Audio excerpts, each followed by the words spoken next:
Good morning, ladies and gentlemen. The Committee on General Government Operation, Appropriation, and Housing convenes this public hearing.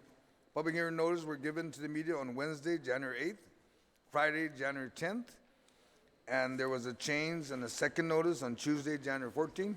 And for the record, today is Wednesday, January 15th, 2020. The time now is 9:02. The committee will hear and accept testimony, both oral and written, on the following bills. Bill 252-35, authored by Senator Amanda Shelton, co-sponsored by myself, an act to appropriate $433,000 from the earnings of the UOG Higher Education Endowment Fund to the University of Guam pursuant to Section 221305 of Article 13 of Chapter 22 of Title 5 of the Guam Code Annotated. And also Bill 259-35, CORs, authored by Vice Speaker Telina Cruz Nelson, an act relative to initiating the recall election of the mayor of the Village of Jonah, an act to amend Section 1013.1 of Chapter 10, Title 1, Guam Code Annotated, relative to including the results of a recall election in events causing vacancy in the municipal offices. I'd like to acknowledge the presence of my colleagues. From my far left, I have Senator Regine Besculi. Good morning. We have Senator Jose Pito Terlai. We have Senator Amanda Shelton. We have Senator Kelly Mars Taitano. On my far right would be Vice Speaker Senator Telina Nelson, and then Senator Therese Terlai, and the Minority Leader, Senator Tello Tideway. General rules for public hearing. The conduct of this public hearing shall be as follows. Those testifying will be recognized in the order of sign-up on the sign-in sheet. Written testimony may be read. Lengthy written testimony should be summarized to about 5 minutes. Written testimony shall be submitted to the committee. Please provide our legislative staff with your written testimony for photocopying. Testimony shall be confined to the substance. Individuals will be allowed to present oral testimony only once. Once you are done, you may be asked to remain in the room for questions or for additional testimony as may be desired by the members of the panel.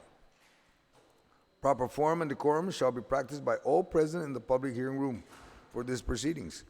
Individuals who fail to maintain proper form and decorum may be restricted from providing oral testimony and or may be asked to leave or be escorted and removed from the room. When you speak, please make sure that your microphone is on and that you speak into the microphone. And please state your name for the record. We will now begin to hear testimony on Bill 252-35. And we have Ricky Artemio Hernandez and Randy from UOG. Please come forward.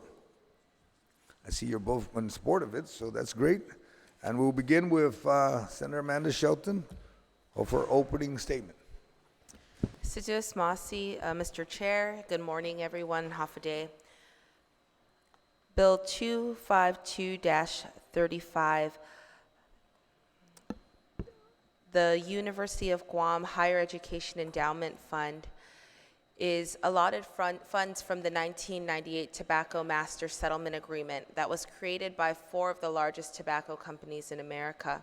Part of the funds were set aside for the University of Guam and the Guam Community College through Public Law 25-187, authored by the late Senator Ben Pangilinan. Public Law 25-187 established the securitization of the tobacco settlement payments to create the University of Guam Higher Education Endowment Fund and the GCC Endowment Fund.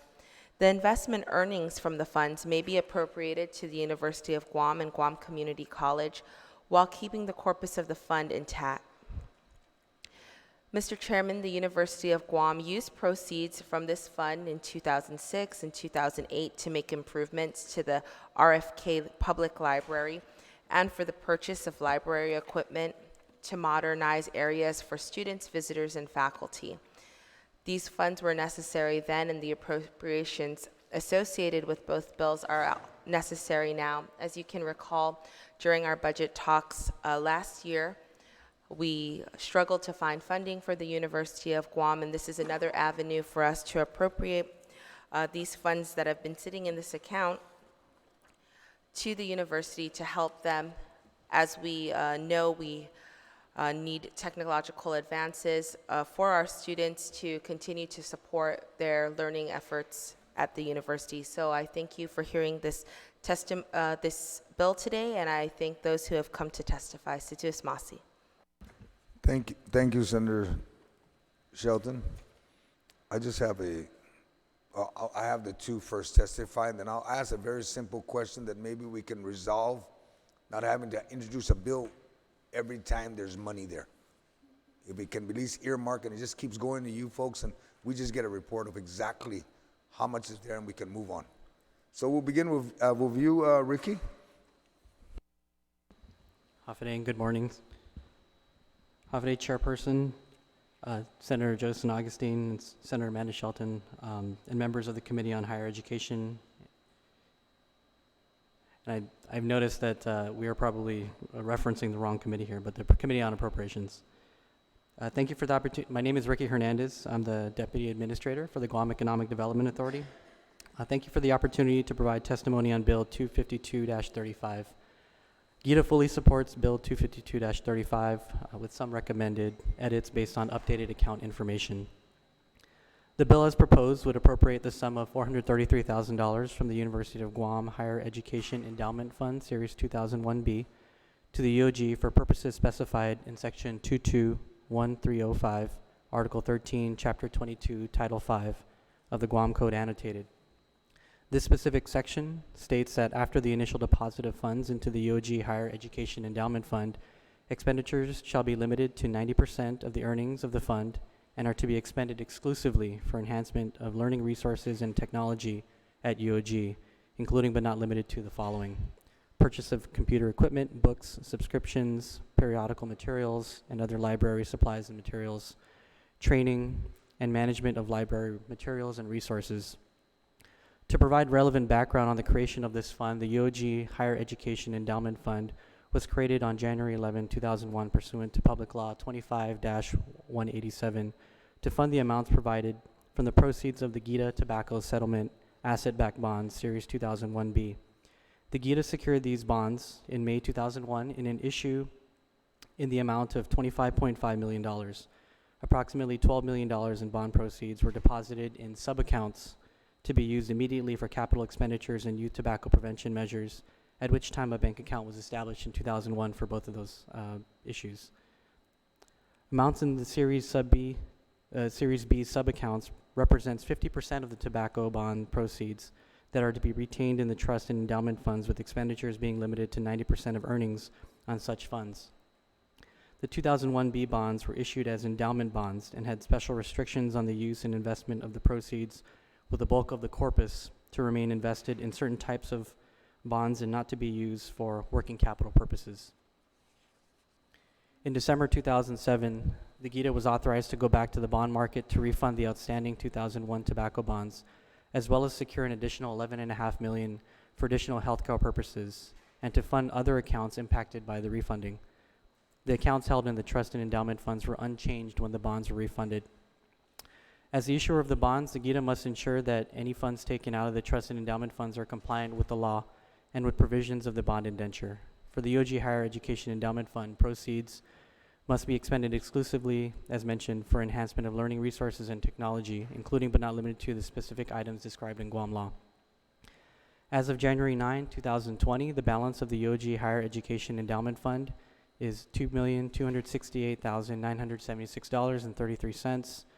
Interest earned is $523,354.19, of which 90% of the earnings equals $468,318.77, as illustrated in our testimony here below. Given the updated amount of earnings as provided herein, the amount appropriated to the University of Guam may be adjusted upward to reflect the updated amounts available. Once again, thank you for the opportunity to provide testimony in support of Bill 252-35. Should you have any questions, I'm here happy to answer them. Thank you. Ricky, if we can get a copy, if my staff can get a copy of your testimony, so that the panel can have a copy, because I'm almost sure we're all going to ask you questions, because you got the numbers with you, okay? Yeah, Like you normally have. My staff is right there next to you, and they'll make the additional copies.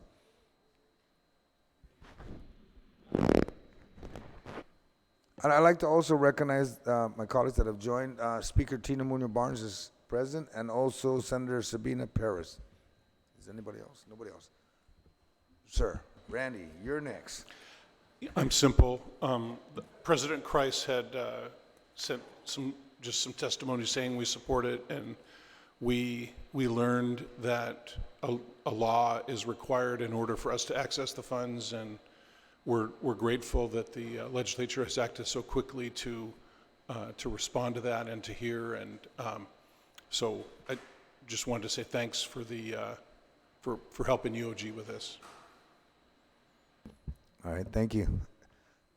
I know that the panel probably would like to give it at least a couple of minutes until we get that testimony copy of the testimony, and then we can ask questions of Ricky on the numbers.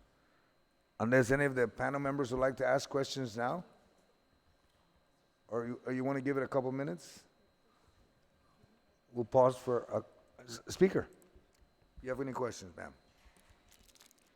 Good morning, Mr. Chair. Thank you for giving me the opportunity. And I want to thank the panel for being here today. I just want to note for the record, Ricky, maybe I didn't hear it clearly. I know that the purpose enumerated in 5 GCA, section 221305, has an enumeration of what the endowment fund can be utilized for. Did you note that in detail into your... Yes, Yes, Speaker. you did, right? Yeah. So I don't have it in front of me. I just wanted to make sure I hear it correctly. So the funds, so the $453,000 that is being requested for is to again work with the library, the Mark Library, or what will the $433,000 be used for? Yeah, the law restricts us to expanding learning resources and things like that, and the President Christ has indicated he would like to use the funds for the purpose of expanding our ability for distance education, online education, buying more equipment to facilitate that, and enabling us to further that process. So part of that is for the online education, and then Yes. delineating.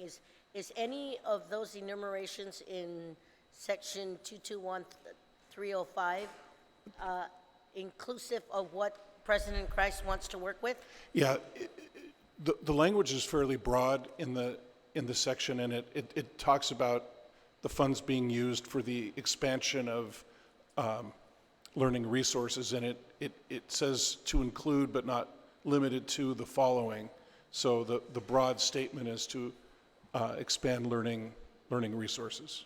Okay, just wanted to make sure. Thank you, Randy, and thank you, Mr. Chair.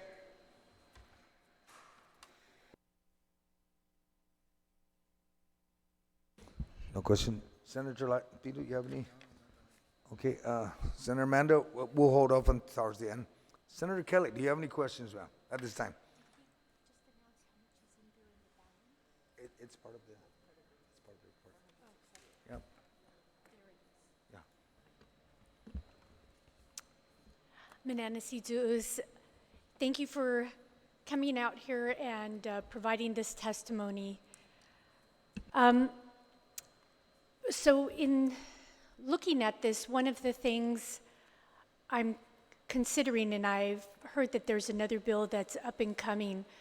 So we heard some discussion here about how UOG has used this fund, and of course, because it can apply to both UOG and GCC, we want to make sure that there's the ability for it to be utilized by both.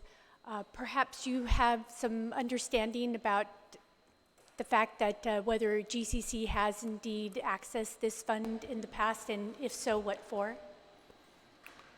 And what amount?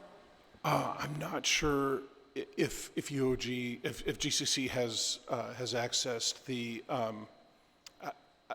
I assume they've been doing the same thing that we have, where we got the initial 50% and that was spent, and the rest has been allowed to build up.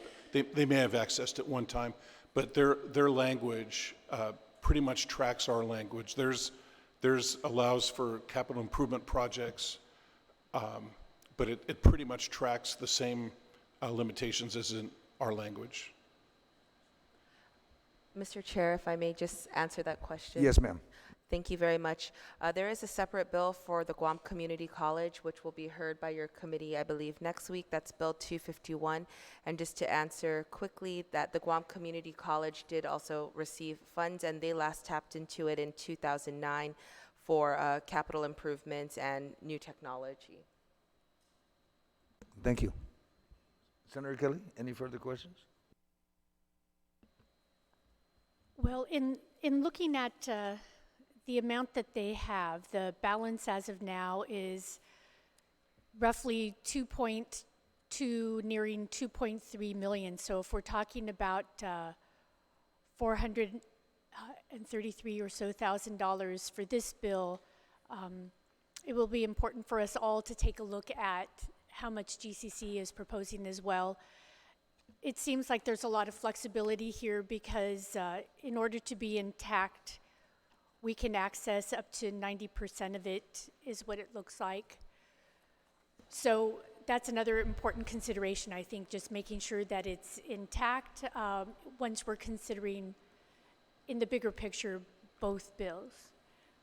Yeah, if I could just comment on that, the way the bill was set up originally was that 50% would be invested, and of that 50%, 90% of the earnings are available for expenditure, and so that's what we're asking for. There would still be, I think, a little over 1.7 that would remain in the fund to continue to generate earnings in the future.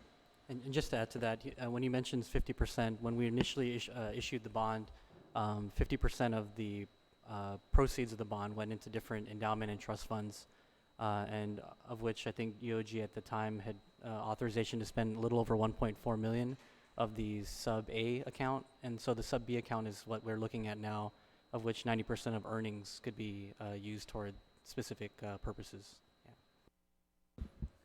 Yeah. And Ricky, not to add on discussing Bill 251, but as they both of my colleagues mentioned about GCC, how is that separated? To say so much goes to UG, so much can go to GCC. Could you explain that? Yeah, I think Randy mentioned the amounts. So both UOG and GCC, when the endowments were created, there was about 1.74 million or so deposited in each of those specific sub-accounts. And so just earnings from those, as Senator Shelton mentioned, that those have been over time specifically appropriated to them for use. And so the 1.7 million is still there. The corpus is still there. And so that's with the account balances that you'll see on the testimony for UOG, and then I guess for next week for GCC, we've updated that to January 9th. So. All right, because I'm just noticing that the numbers are different from our Office of Finance budget numbers. It's a little bit less from our side, and I will make the amendment to my colleagues when we're done that we amend the bill to add the increase based on your updated numbers. Now we'll move to our work from my immediate right towards the Vice Speaker, Senator Tello. Sidus Masi, Mr. Chair, and thank you for being here this morning.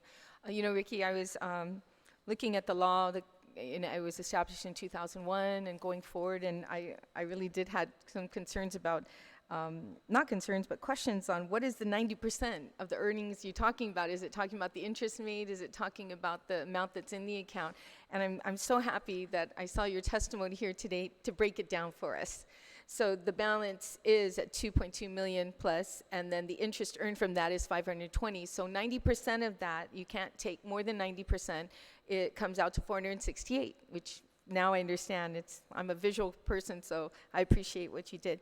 Now, in the current legislation, or not, the bill right now, does not incorporate, to provide a report to the legislature on what it's actually used for. And the law, 5 GCA 221305 that created the fund, also does not have in there that it's required for the University of Guam to send to the legislature what they're actually spending it on. The legislation only appropriates, but doesn't hear anything. I think your testimony that you provided from the president of the University of Guam is just supporting the bill, but doesn't say where it's going to. So I don't know, maybe we can incorporate that in the legislation, that a report shall be given to the most agencies, or anytime there's an appropriation, there's a report given. So maybe we can incorporate that into the legislation. But I thank you so much for the opportunity, and thank you for this testimony and showing the diagram of the cost. It explains a whole lot I had this morning. Thank you. Senator Therese. Thank you, Mr. Chair. Thank you for your testimony, the Deputy Director, and from the University of Guam. So the bill is clearly following the intent of the original law that distributed this amount to the University of Guam.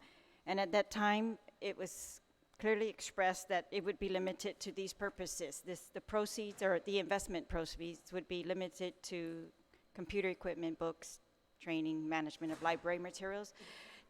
Could we please get from the University of Guam a detailed proposal as to how they intend to spend it on distance education and who that's going to benefit, I guess? Is this for the current students or future students?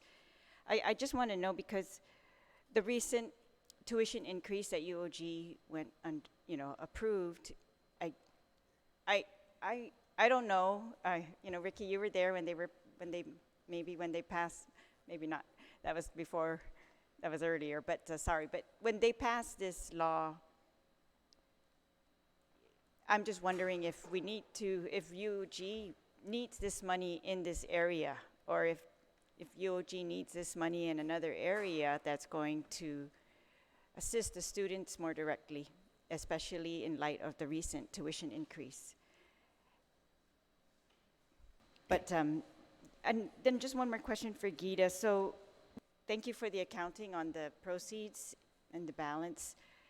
Are you satisfied with the interest that's being earned on this, that it's being invested? I know that there are restrictions as to how it will be invested. It says, invested by the Board of Regents in bonds or in securities that are approved for the retirement fund, or according to modern investment practices of similar funds. So I'm just asking if Gita is satisfied with this investment and the return on the investment.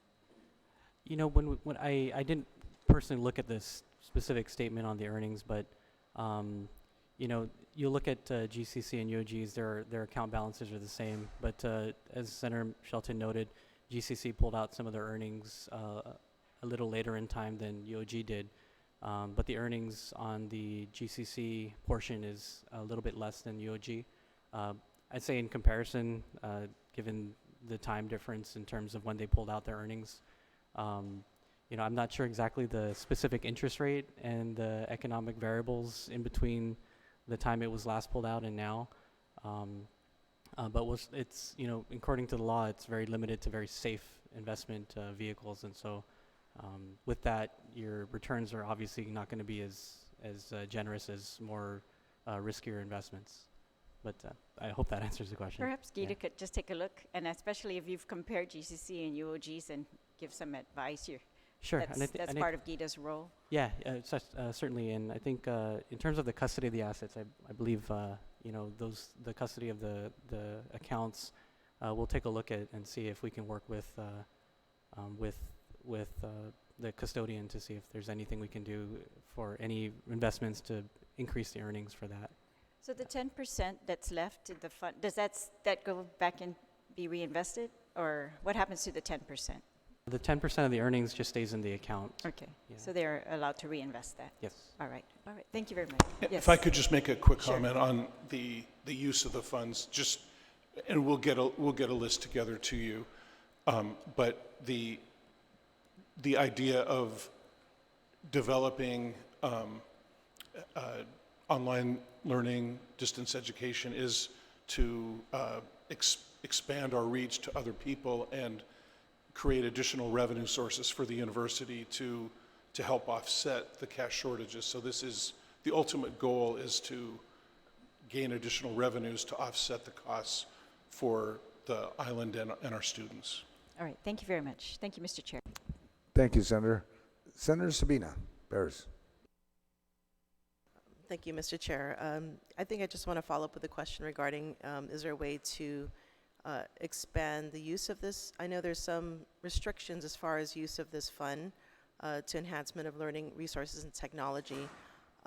But in regards to perhaps, beefing up the engineering department, I mean, has there been some thought in regards to, use of the funds for those, developing that curriculum? Yeah, that's, in the language for GCC, it authorizes capital projects. Ours doesn't, and our needs for engineering are centered around capital items right now. So we haven't really thought of using these funds for that purpose. So in regards to like equipment, testing equipment, would that be incorporated in capital improvement, or is it more so for the technology portion? I think I can look into that. I think, the way we've been thinking about it is that we've been viewing the engineering needs as mostly capital, and maybe there is some overlap that we could use it for equipment. We can look into that. So the what Gita has presented here today could still be in flux as far as potentially using this funds for other things, or are you pretty much committed to the online learning part of this? The president, I mean, that's been his goal for these funds, is the online learning. But if the legislature decides there's something different we should use, we're open. Yeah, I guess the question is, I mean, to offer these funds equitably within the university, that's my concern. Is there, how do they go about through this process of, applying for these funds or asking for these sort of funds? Or is that determined through the strategic planning of the university? Yeah, it's really more tied to the strategic plan. Okay. And the idea was we have a group that's working on developing online learning to give our current students more options, and also to provide additional revenue sources. And the idea was that group would have access to these funds to develop online learning, and that's been the plan. I guess the other concern I have is, what are the other needs of the different departments as far as resources goes? So I'm wondering if those needs are being met, in addition to this initiative. So if some consideration has been given to that in the expending of these funds. Yeah, I guess, I mean, the thought is, if we don't, we view online learning as one of the most significant opportunities we have to expand the student base and to bring in additional revenues to the university without having to provide a classroom and computer equipment and space and power and water.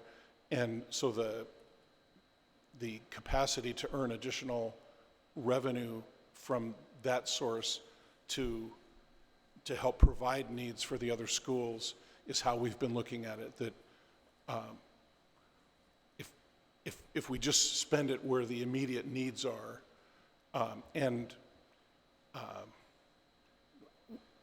our intent was just to try to carve off a little piece of funding that we have to try to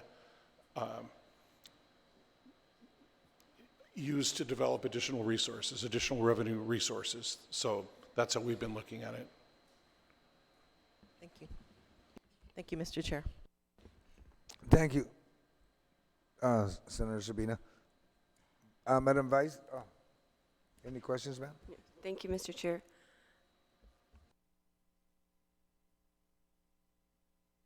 Mr. Randy Wiegand, you said earlier that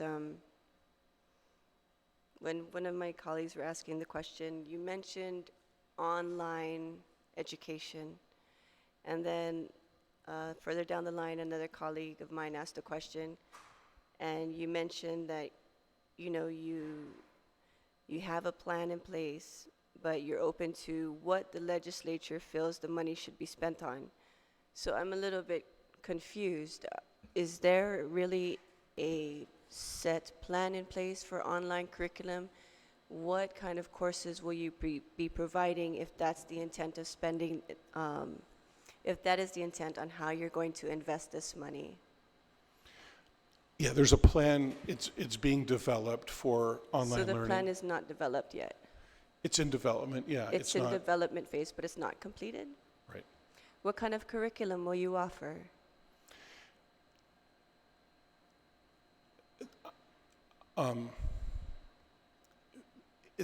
We're not sure exactly what kind. There's been talk about offering more technical curriculum. There's been talk of trying to get one particular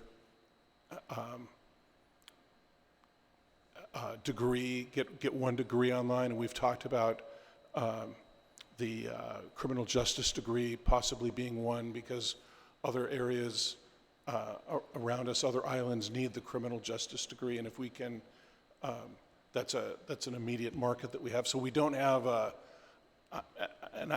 I'm not privy to exactly How the money will be spent? You're not privy to how the money will be spent? well, except that the president had asked to reserve it for online learning and for this group that's developing the plan.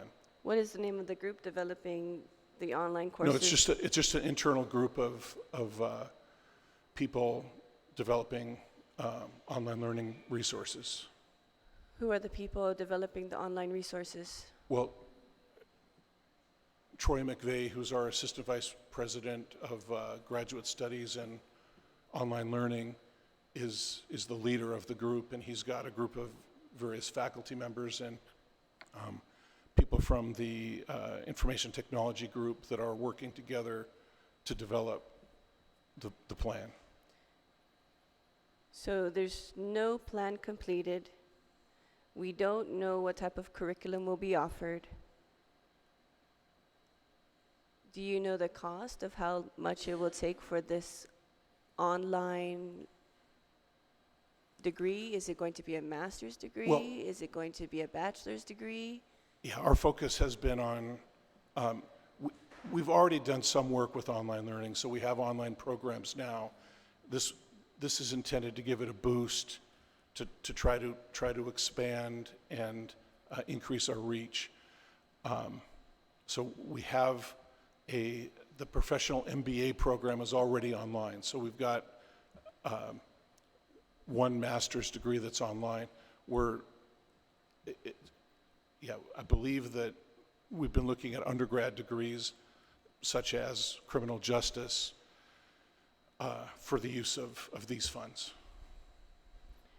How would you, when you say expand your reach, what do you mean by expanding your reach? Expanding your reach outside of Guam? Well, and especially if we can,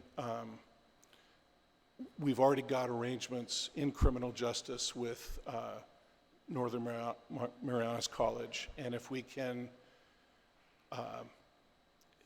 make it easier for those students to utilize our resources, pay tuition to the university, get a degree from the university, and take it back to the Northern Marianas, we all benefit from that. The students, UOG gets additional revenue from that, and so that's one area. But it would also give greater options to anybody on Guam who's they've got a full-time job, and this gives extra flexibility for them to engage with the university and their studies.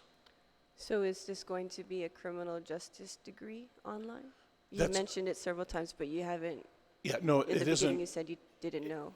That's one thing that has been discussed. Our plan is not final. How far ahead are you, or how far are you into this plan on spending this money? It's been going on for several months, so I mean, we're certainly not going to have the money spent in 2020.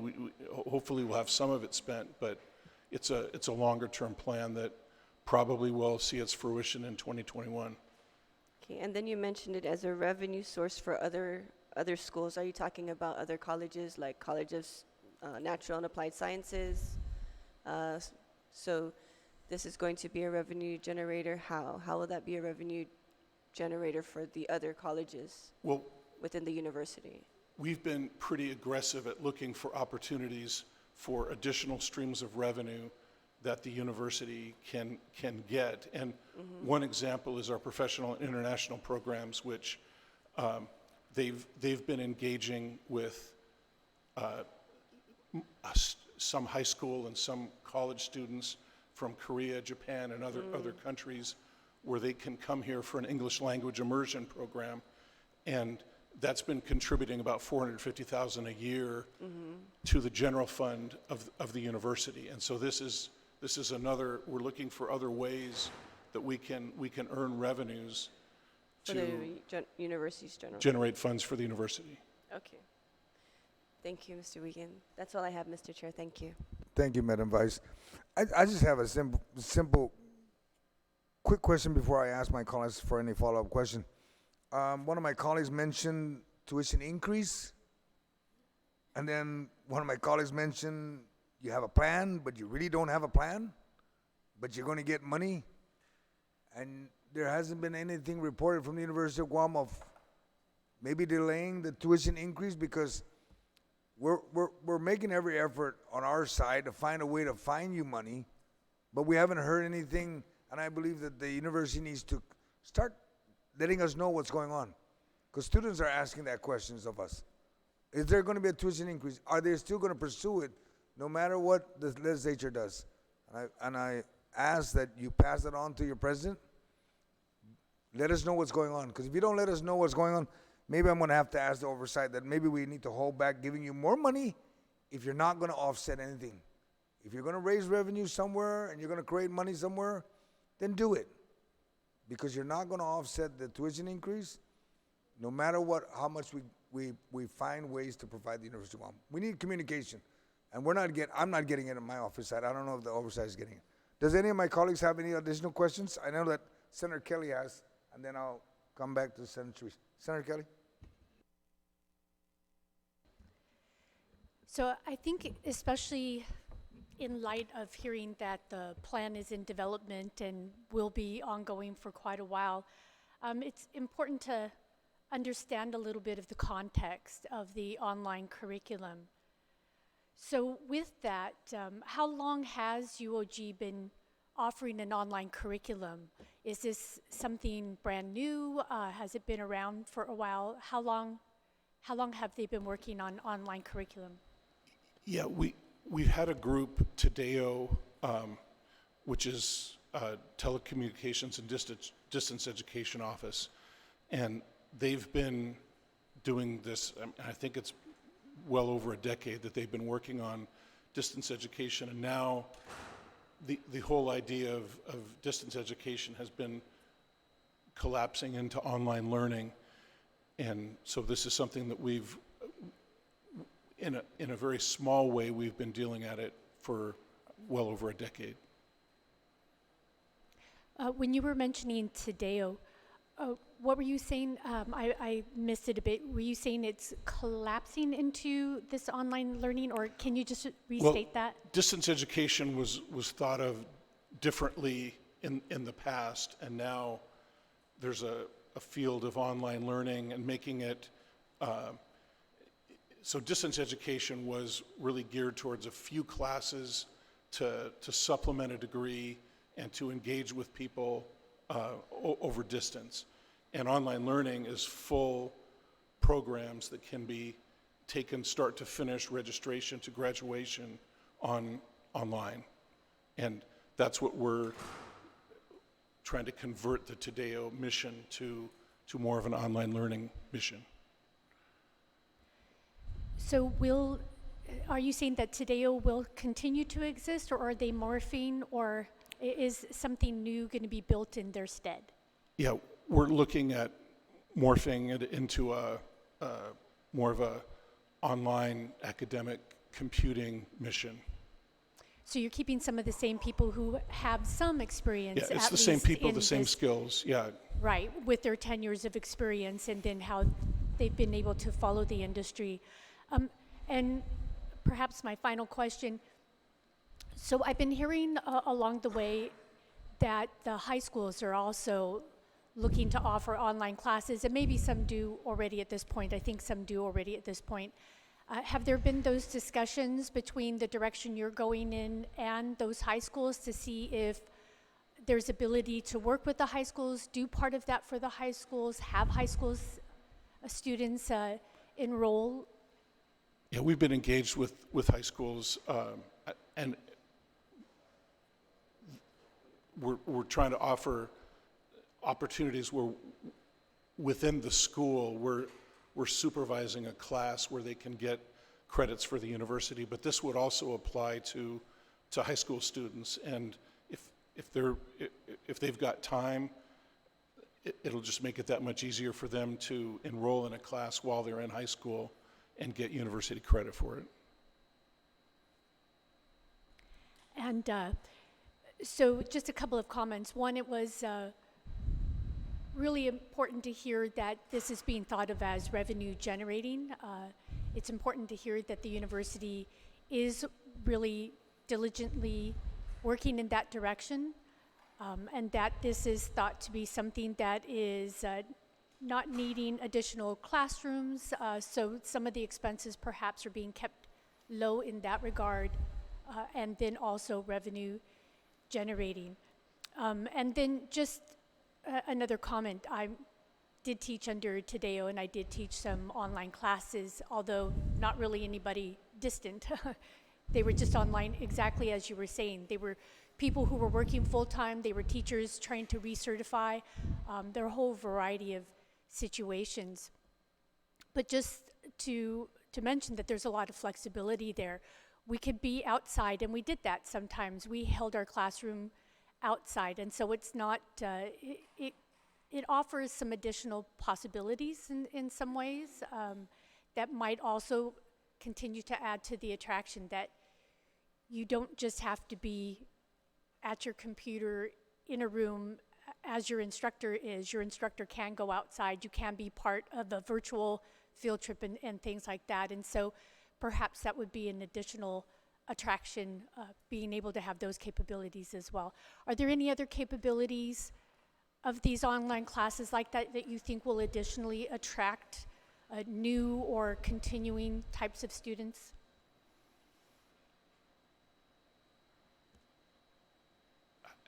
Yeah, I'm sure there are.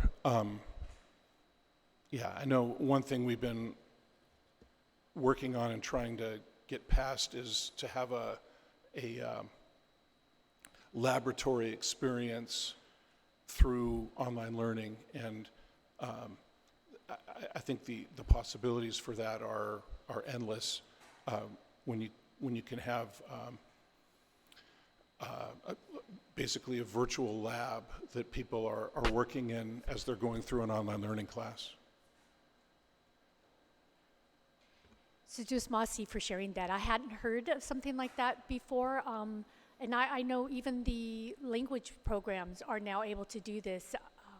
And that was very interesting to watch evolve, because language programs are usually very interactive, and there are a whole lot of different aspects to them, but that they are able to succeed in that. So the fact that we may be able to go into these science classes and have things like online labs is really interesting to hear about. So thank you for sharing that. And thank you, Mr. Chair, for letting me have a couple of follow-up questions. Thank you. Senator Therese. Very quickly, thank you, Mr. Chair. Just want to say I support what you envision for this online learning and how it can expand, getting additional people to be students at University of Guam. I'm looking forward to the detailed proposal of how the money will be spent, how it's going to bring in revenue, and and how it will impact tuition. But if you could just clarify, just based on a comment that the chairperson made earlier, it was reported in the news that the students were able to, by objecting and protesting, hold off on a large tuition increase that was being proposed. But it was my understanding that there was still a tuition increase, not just the large one. Is that correct? Is the tuition higher this year than it was, or this semester than it was last? No, Senator. The students had complained that the speed and notice of the tuition increase was not adequate, and we had some students that are completely against any kind of an increase. We had some that favored the increase, and we had some that had said it's just too soon, too fast. We didn't get enough notice. We can't change. So the board had decided that rather than a 10% increase in January, that there would be a 5% increase in August, in the beginning of the fall semester. So there's been no increase in tuition for the semester. So what January do you mean? This right now? Yeah. So the original plan was that there would be a tuition increase going into effect this month, and the board voted to reduce it to 5% and to move it in out June. till August. All right, so that was approved. All right, August 5%. All right, thank you. Thank you very much, Mr. Chair. Thank you. Any additional, Senator Vice Speaker? Thank you, Mr. Chair. Mr. Wiegand, the tuition increase that is set for the upcoming fall semester of 2020 at 5%, some of the revenue that you spoke about will go to the colleges to promote, to promote language classes? What would the revenue be used for? No. I mean, our development of online learning it's a long-term project, and so it's going to be a number of years before we see the revenue coming back to the university. But we feel like this is one way where we can build on resources that we already have and expand them and bring in additional revenues. Okay, so we anticipate to see revenues in the long run, but Yes. not immediately. Yes. Because it takes a time for return on investment. And then there was talk about the language courses. Is that and the students in Asia? Is this part of your plan to put online English courses? No. Okay. The Professional and International Programs is a program that's currently been in place. It's been in place for a number of years, and it's been growing and expanding as an opportunity for us to bring in additional revenues to the university. And So the students come and learn here? they come here for a week, sometimes 2 weeks, sometimes 3 weeks, and they're paying tuition. The university provides instructors, and they have an English language immersion experience.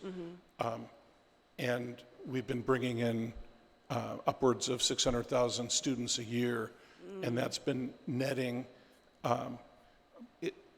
We've been able to take 450,000 a year from those proceeds to benefit the general fund of the university, and so that's the model that we're trying to follow to develop additional streams that can lower the revenue needs of the university. Okay, thank you. So now we are certain that this money that you're pulling out of the endowment is going to be utilized for online learning specifically. That's the intent of the president, yes. Okay. So, thank you very much, Mr. Wiegand. I'd like to thank you, Mr. Chair, and thank everybody at the University of Guam for a very successful English program and all the works that they do at the other neighboring colleges. Thank you, Mr. Chair. Thank you, Madam Vice. Any other senator have any other questions? If none, I'll ask Senator Amanda, the oversight chair of the University of Guam, to Thank you very Make her much, closing Mr. statement. Chair. And thank you very much, Randy and Ricky, for being here today and sharing your testimony. And I thank our colleagues for the fruitful discussion. And I think that I will continue to work with this committee, along with the University of Guam, to reevaluate some of the other departments' needs, and for us to prioritize that in a detailed budget to provide this committee of how these funds will be spent. Additionally, the chair and I were just speaking offline that we have no problems adding in amendments to include a reporting requirement for this funding source, and also to make the funds available immediately at an effectiveness date that is not included in this bill. And I'd like to reiterate what the chair also asked for you to bring back to the administration, to please reconsider the actions for a tuition increase, because this is a very big chunk of money that will be coming in. Though there are very specific parameters of how this money can be used, it most certainly can go to student instruction and to revenue generating initiatives. So I hope that we will reconsider that as we tighten up a budget for this money. Thank you very much. Thank you, Senator Amanda. Did you mention just the amount from 433 to 468? Yes, that would All right. also be another amendment Yes. to change it to the updated amount provided by Gita. So Dios Masi for that, Mr. Chair. And again, thank you to our colleagues for their support of this measure and all of the additions that they've brought on today. I appreciate it very much. Thank you. There being no one else to testify, the committee will conclude the public hearing for Bill 252-35 COR. The committee will continue to receive testimony for the next few days. Please address your written testimony to the Committee on General Government Operation, Appropriation and Housing, and submit it via email to Senator joe@gmail.com. Sis Masi for your attendance and participating in today's hearing. And for those at home, thank you for watching. This public hearing for Bill 252-35 COR is now adjourned.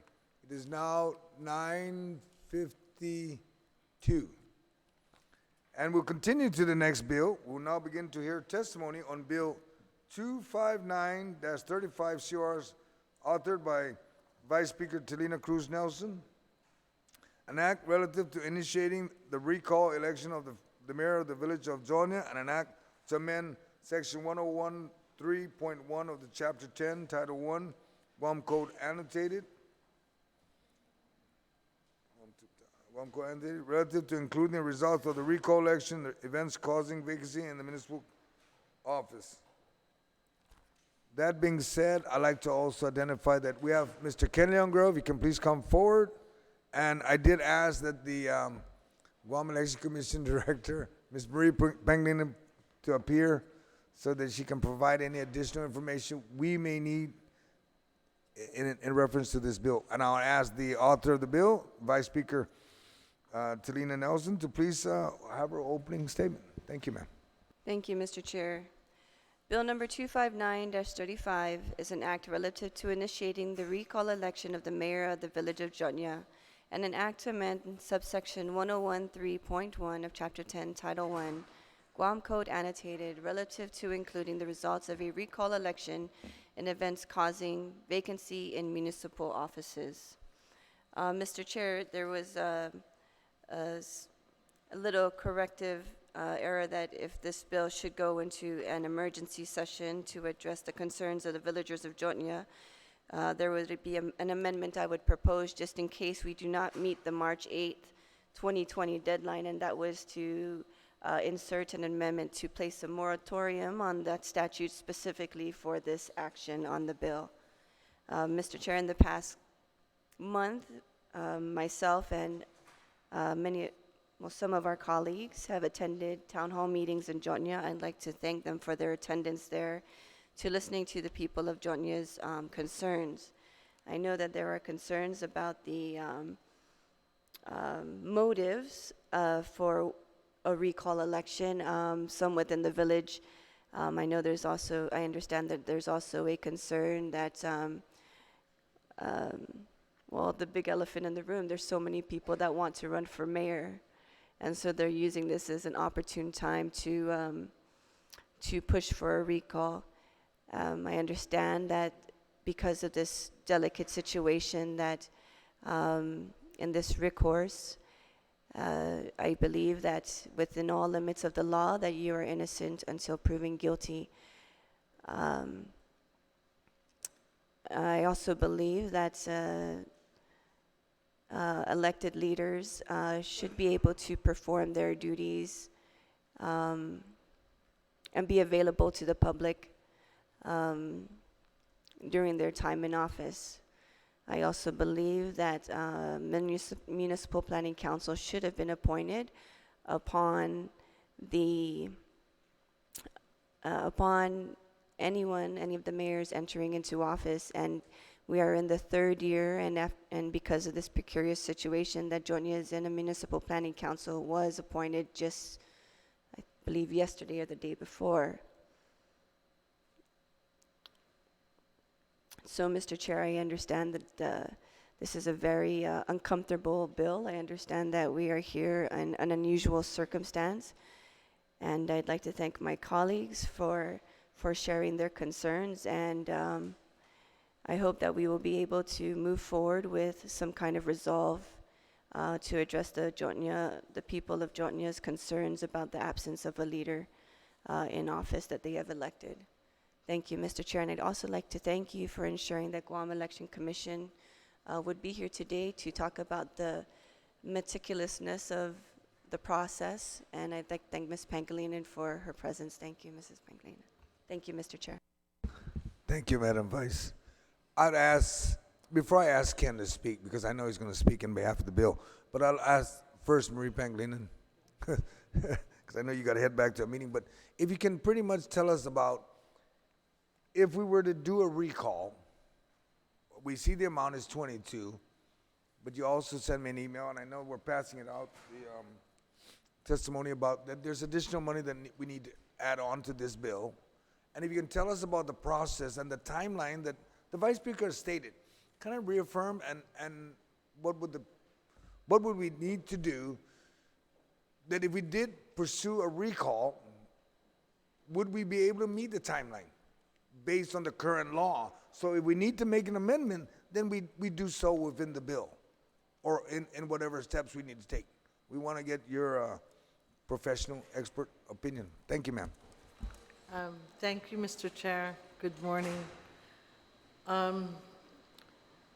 First off, maybe not so appropriate is, I think the question is, how much money is required to conduct a recall?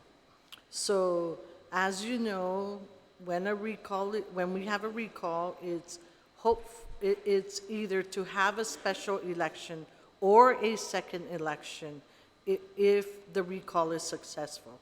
So it would cost double the price.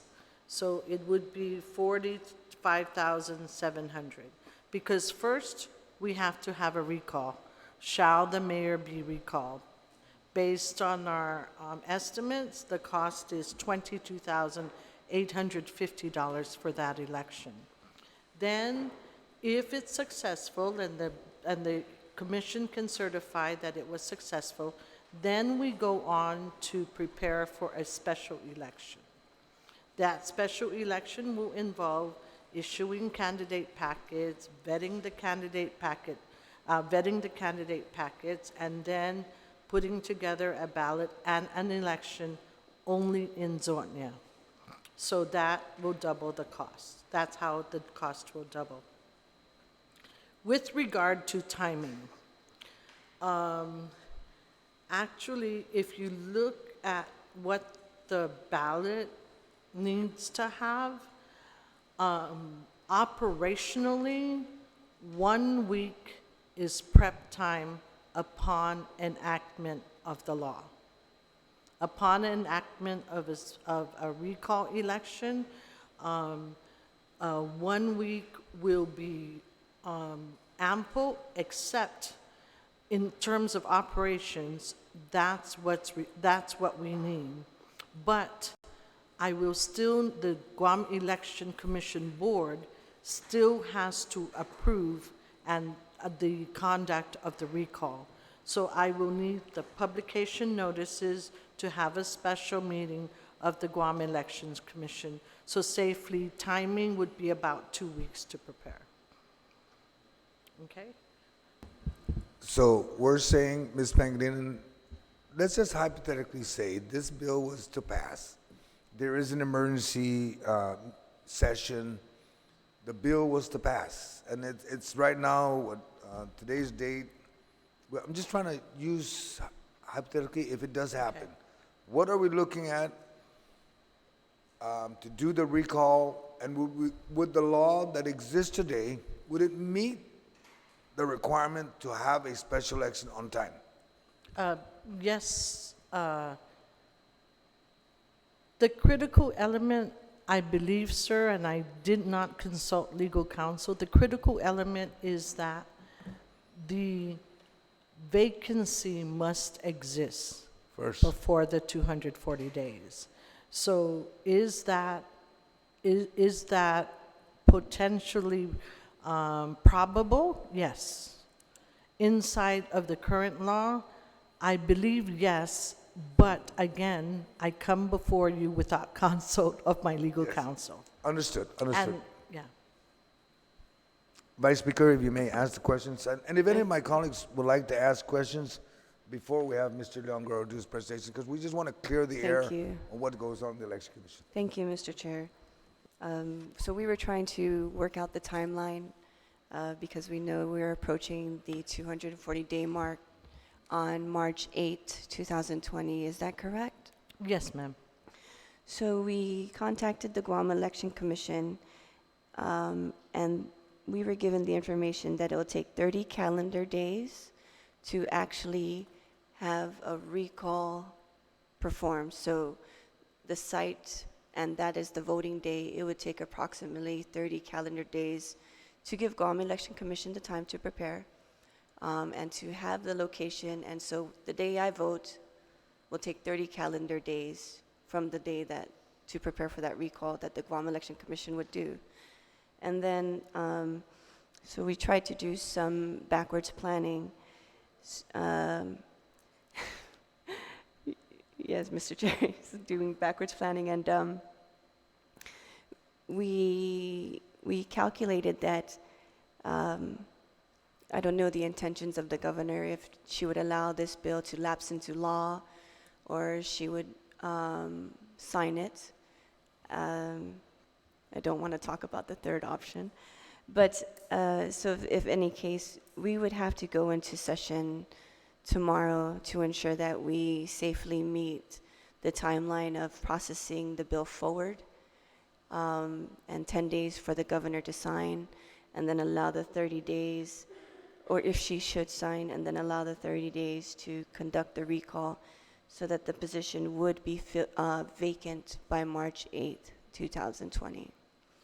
So that's just a little bit of the timeline for my colleagues. As far as the Guam Election Commission timeline, I just want to make sure that the 30 calendar days upon the enactment of the law, that it would be given to the people to be able to do a voting on the recall within 30 calendar days of that mark. Ma'am, inside the operations to prepare for a recall election, the 2 weeks is fair and very realistic. Now, after conducting the recall, one of our parameters that we have to ensure we meet are absentee ballots, hence 30 days. So is that an additional 30 days on top of it? No. Or just 30 days? Yes. So we're still at that 30 Well, calendar day mark? Yeah, again, without my legal counsel. I see.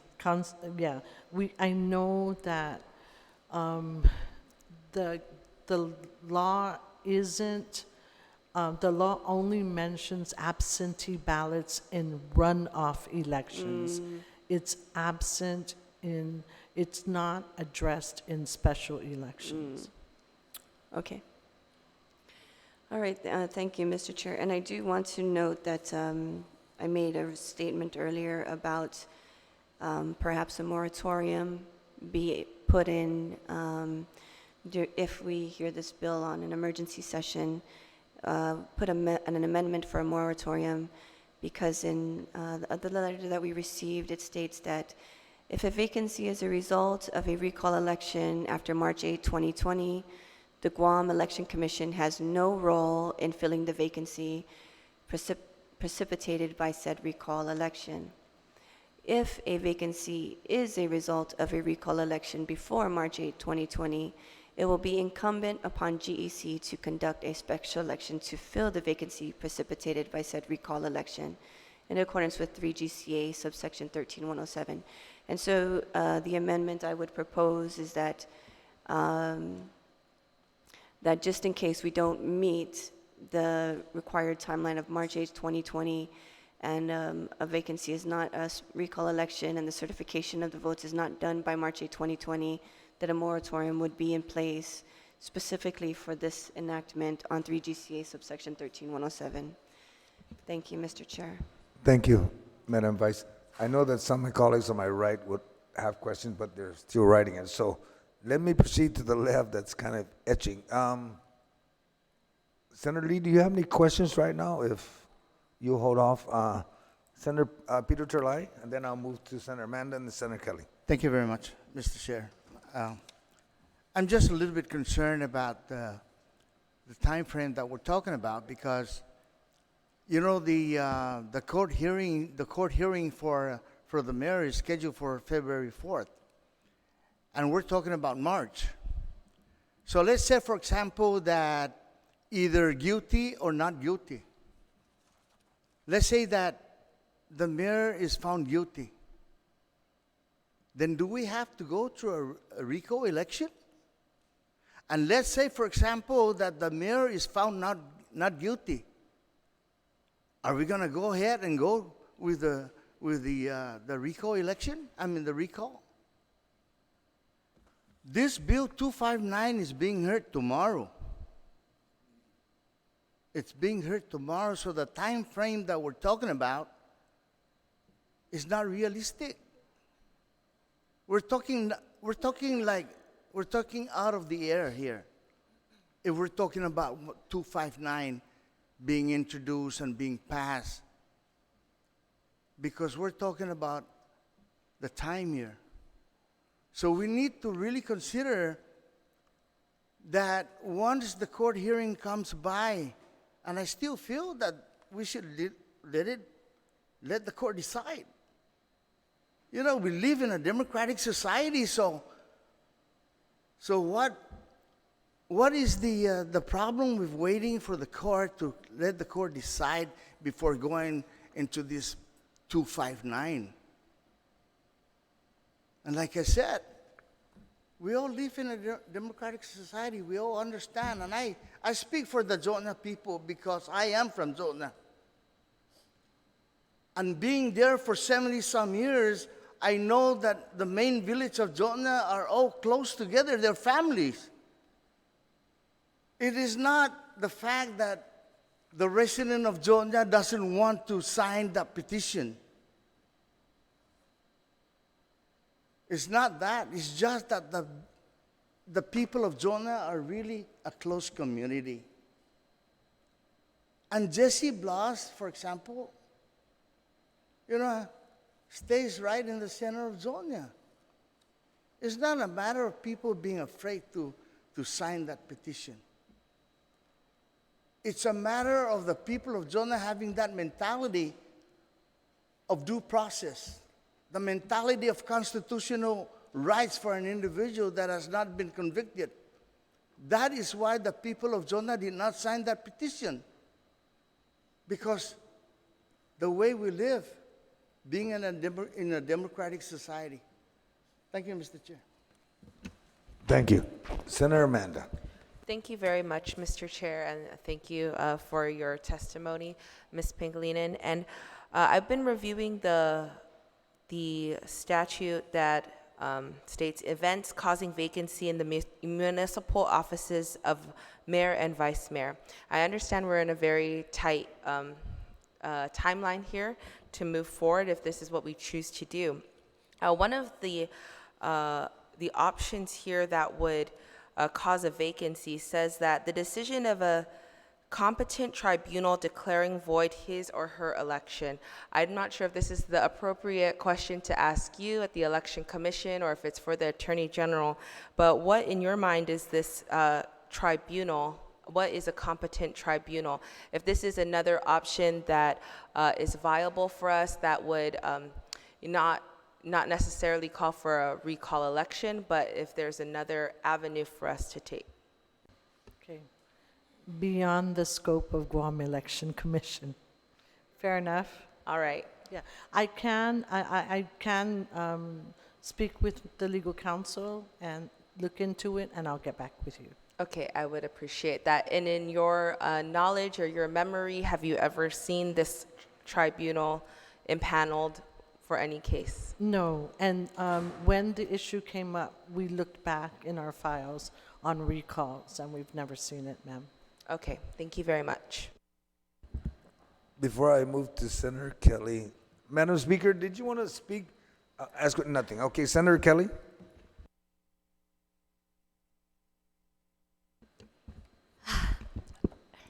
Sujus Masi, for attending here and for the testimony that you are both providing. Fixing gaps that appear over time is a necessary part of the work that we do. Answering village constituent concerns about safety and feelings of endangerment are important to address by all of us in the government in our various capacities. So with those thoughts in mind, I have a few questions about this process. Does the question and format of what is proposed in the bill, and so I think you've been able to view it, Director, where it has, and it seemed to me it followed what you had provided in earlier testimony. It followed the language and the very straightforward choice of being able to select a yes or no. So the way that it's written in the bill, it says, or asks, shall the mayor of the municipality of Jotnya, Jesse Blas, be removed from office pursuant to section 1121 of chapter 1, title 3 GCA, and that it has 2 boxes to be checked, a yes or no. Does that follow the format that you were outlining in your previous testimony?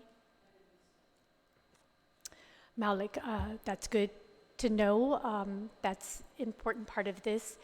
And then based on your earlier testimony for the election reform bill that we had, I think was a week or so ago, you had stated that certain things couldn't be changed once processes had begun. You had mentioned, I believe, that the organizational reports that couldn't necessarily be changed because people have already picked up organizational reports and filed them. Do you see this new process, does it fall under the same consideration, or is it allowable? Is there a way to make it allowable? How have you been looking at this proposal? Okay. The bill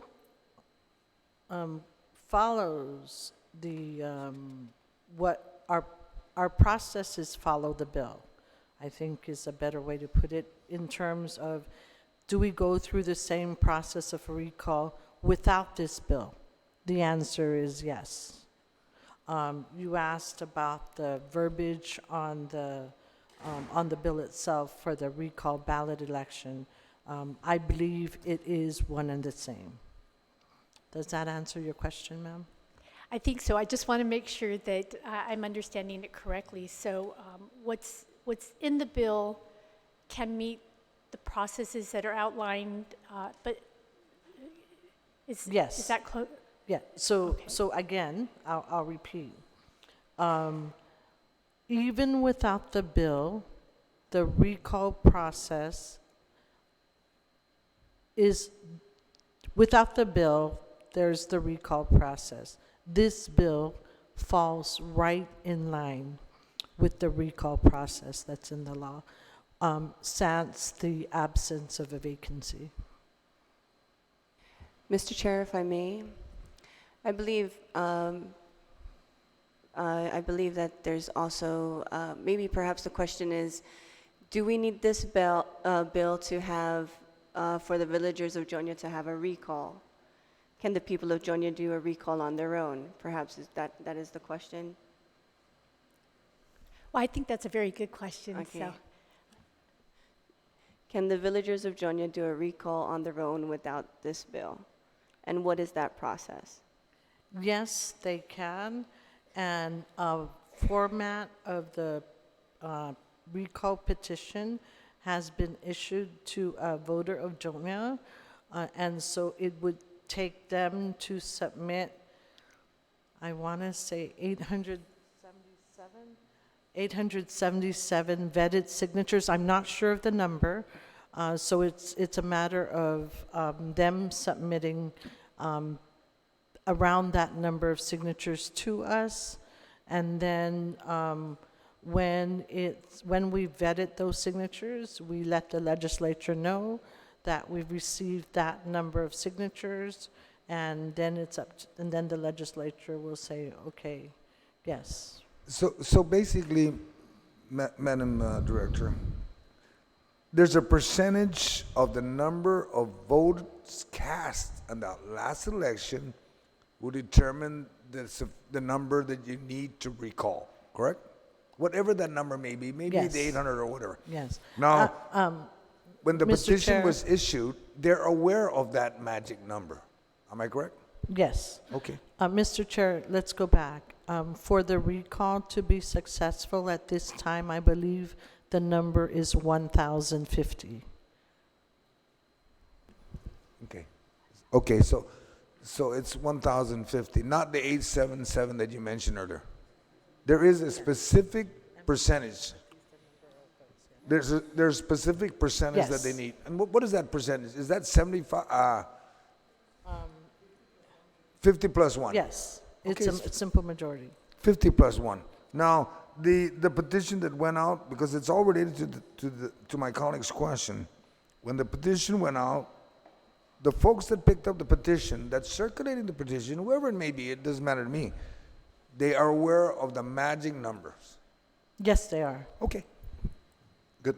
Senator Kelly, you. there's one last thing I wanted to ask. So it seems that out in the community, people have been wondering if there's any need to also add in the vote to this bill to make everything be able to flow smoothly. But maybe as you're outlining, or can you just explain, would that benefit the bill at all?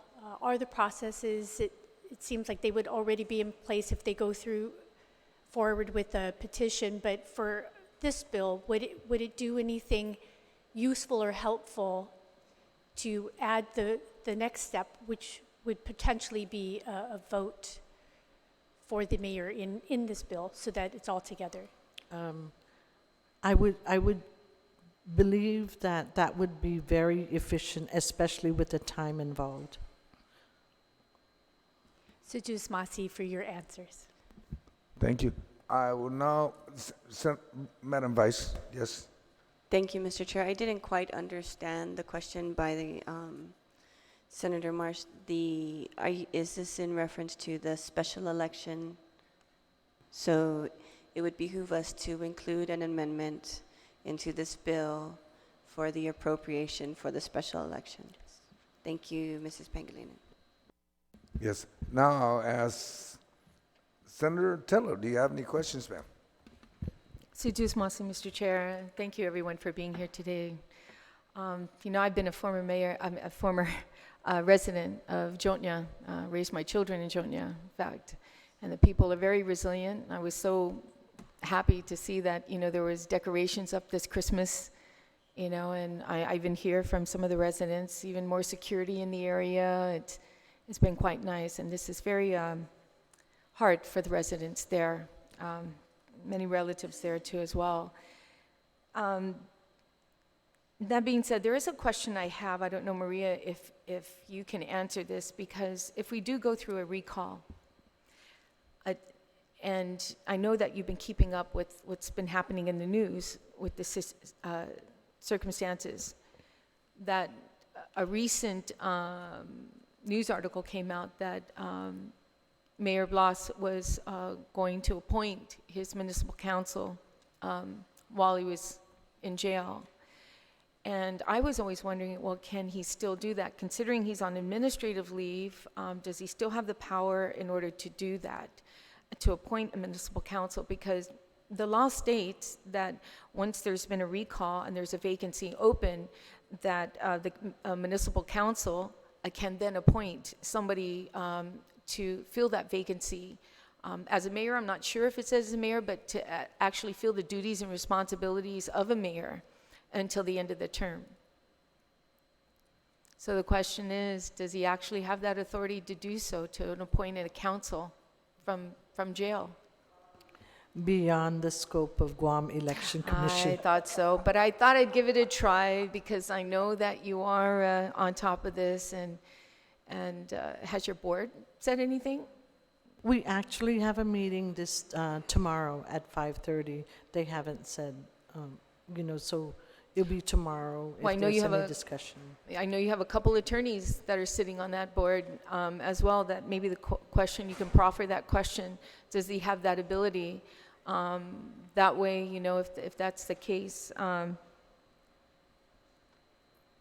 then the recall, which I know that many people in the village of Jotnya will not sign a petition.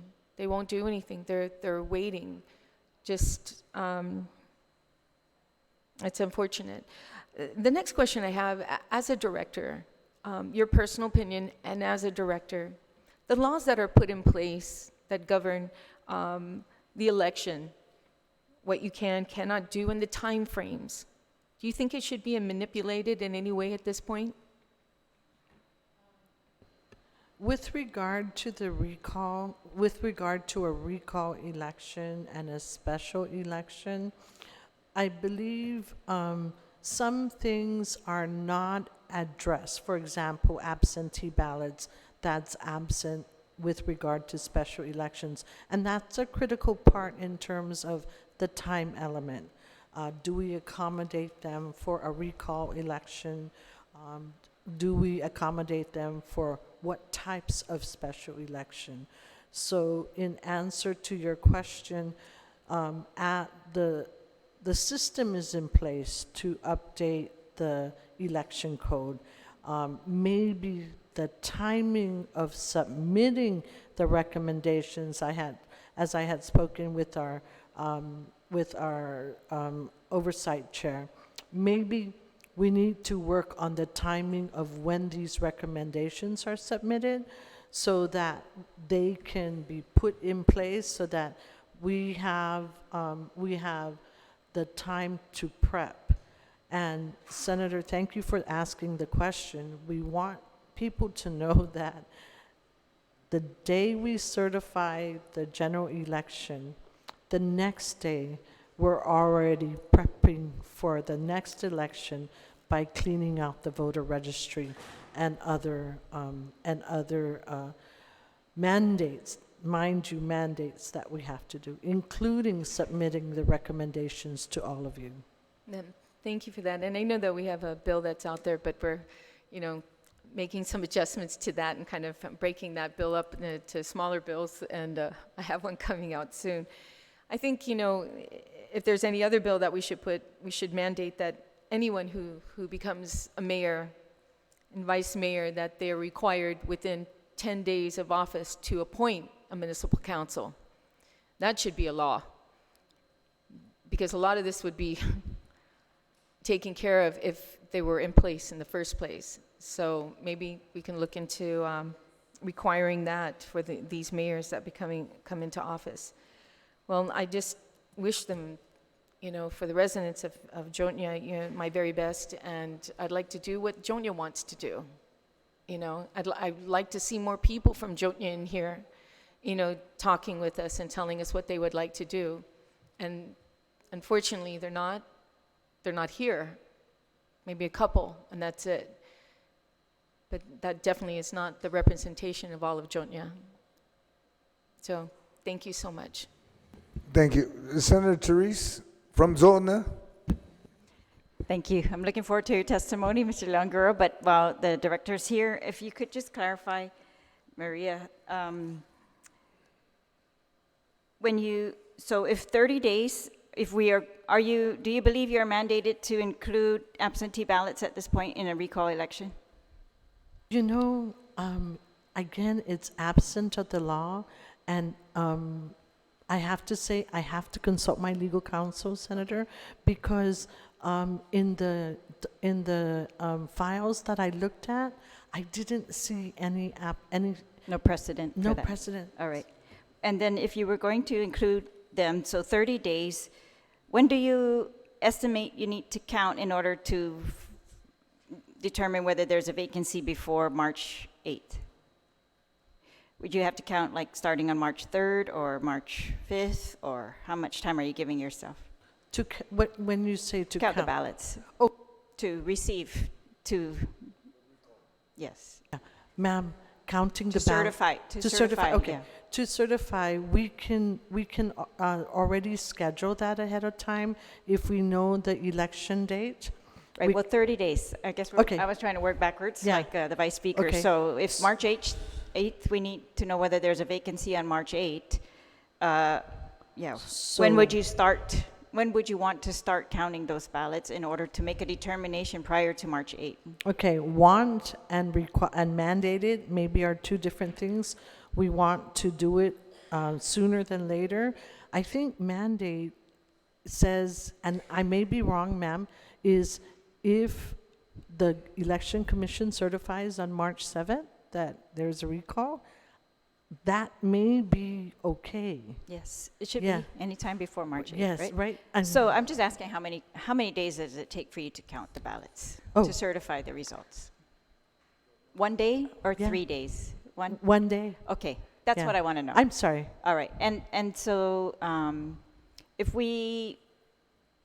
if the election is declared any time prior to February 5th, you should be able to do it. Yes, ma'am.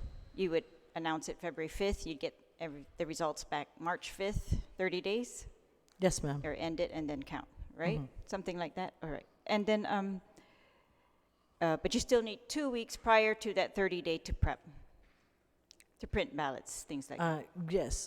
2 weeks prior to the 30 Yeah, days. and operationally, it's only a week, but what happens is the commission must be called to a meeting. Okay. So we need the notices, All right, and that would that take makes 2 sense. weeks. All right. And then I just wanted to clarify. So we're talking about several laws here. One is the recall election law. One is there's one section in Title III that talks about vacancies in the office of mayor and vice mayor. And that's what this bill intends to amend. There's also another law, because in this Title III, it's not listed as what our current circumstances are not listed as a vacancy or circumstances constituting a vacancy. But there's another law that the Vice Speaker has also pointed out to us in another bill, which is it's Title V, Guam Code Annotated, Section 40110, which again refers to vacancies in the office of mayors. And this is where the 240 days comes from. But it says, if by reason of death, resignation, removal from office, inability or failure to perform. So those are the words I want to ask the Guam Election Commission. Has the board made a determination as to this question? Whether there is, by reason of inability or failure to perform, a vacancy in the office of mayor? The commission has not. Can I ask why not? I mean, has that not been brought up to them, or I don't know. What would be the proper means of bringing that up for consideration by the With Election the Commission. Guam Election Commission, I would let them know that I'm here, and then maybe for the meeting tomorrow. Okay. Okay. Yeah, if we could get a determination clearly that law does not apply at this point, then it limits our options again. But if it applies, then of course that changes many things that we're talking about right now. All right. Thank you, Mr. Chair. Thank you. Senator Sabina, do you have any questions? Now, I have the speaker. I know it's Mr. waving. Chair. Madam Speaker. Sizu Asmasi, Mr. Chair. I guess wanted to ask Guam Election Commission a question as it relates to the numbers as reported. I'm looking at section 3 GCA, section 1121, and I'm looking specifically at C, which is the recall of the elected officials, and it says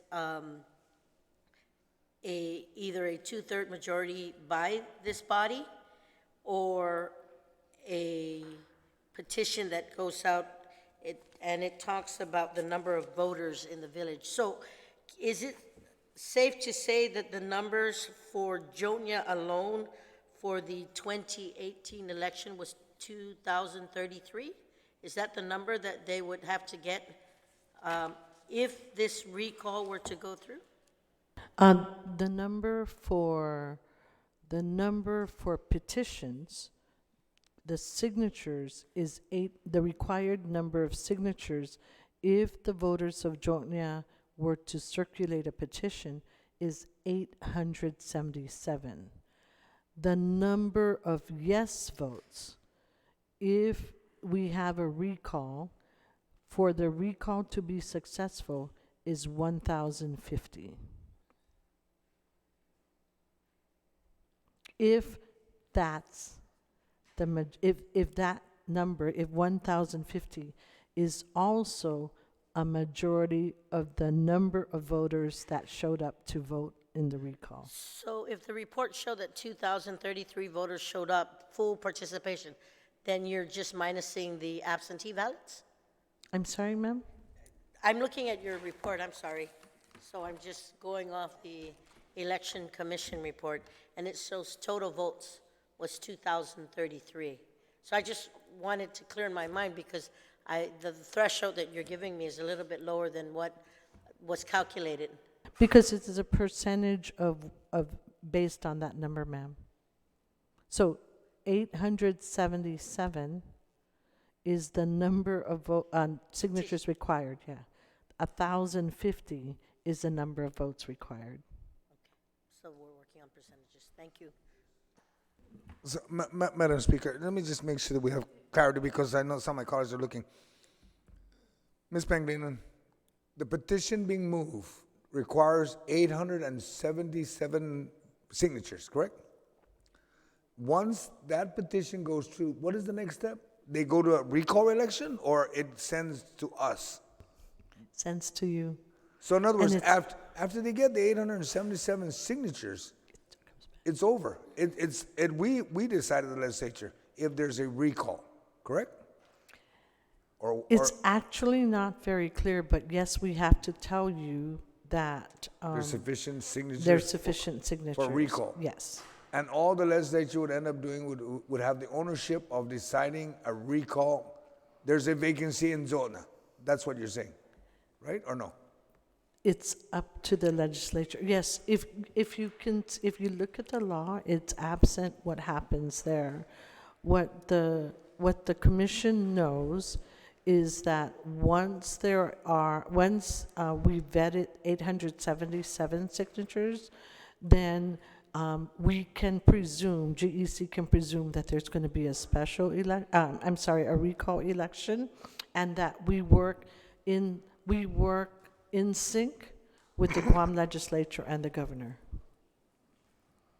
Mr. Chair. So 877 signatures sent to the legislature. We either endorse or not endorse a recall election, not a special election, a recall election. This bill is asking to do a recall. In other words, skip the 877 signatures is what this bill is doing. Am I correct? Or I think that's the senses I'm hearing from them. Mr. Chair, actually, the law as it exists now has two options for a recall. one for 2/3 of the votes of the legislature, or one for the constituent from Jotnia to submit the 877 signatures? Okay. Madam Speaker, you. Okay, she'll be back. Does any of my colleagues have any other question of Ms. Pangilinan so that she can step back and just actually relax and watch I know she ran away from a meeting. Madam Vice. Just to clarify, the cost of a special election will be double the cost of a recall election, or will it be 25,850? Yeah, so the 20-some thousand number, ma'am, it'll be the same cost. So it'll be 40-some thousand altogether. Okay, thank you. And one last question, Mr. Chair.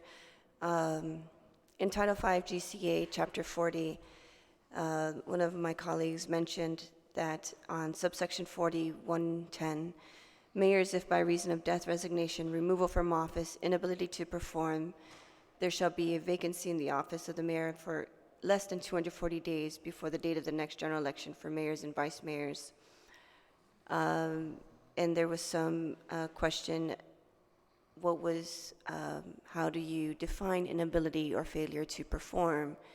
And what would that process be? Does the Guam Election Commission play a role in determining the inability or failure to perform? Who determines that? With regard to that competent tribunal and the section you're Referencing, citing, yes. yeah, ma'am, I'd have to go back to legal counsel, Okay. and I will bring it before the board tomorrow's meeting. Okay. Because if you can determine that, then we can move forward a little bit smoother. Ma'am, I'll send it to the legal counsel as soon Okay. as I get back.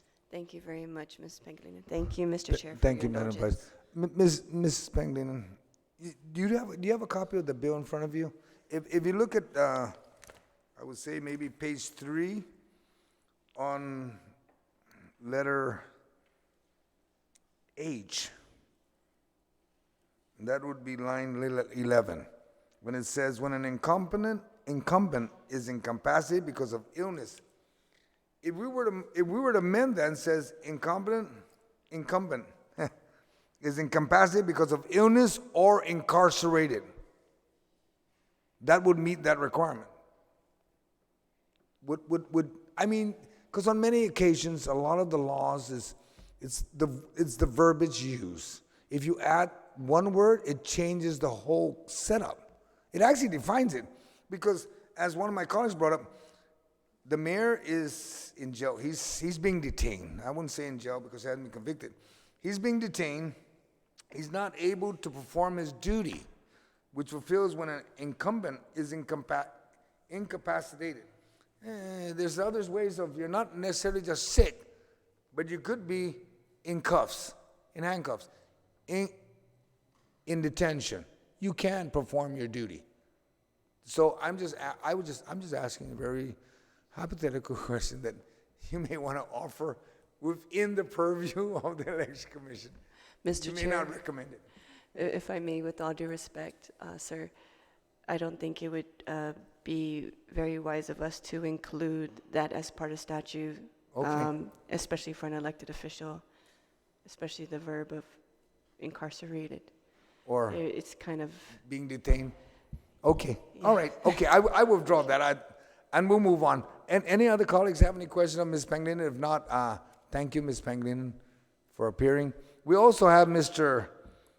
Franklin Hinton that's here. If you can please come forward, because Mr. Ken will be first, and then you can speak. Now, Mr. Longrero, my understanding, my colleagues mentioned that you have a video, but some of them are not comfortable with watching the video. I'm going to ask the colleagues if they want to see the video, or you can send it to them separately. My colleagues, Mr. Longrero has a video that he would like to present. It's a 42-second video. 42 seconds. Are there any objection by my colleagues here to see it? And it's relevant to the subject at hand.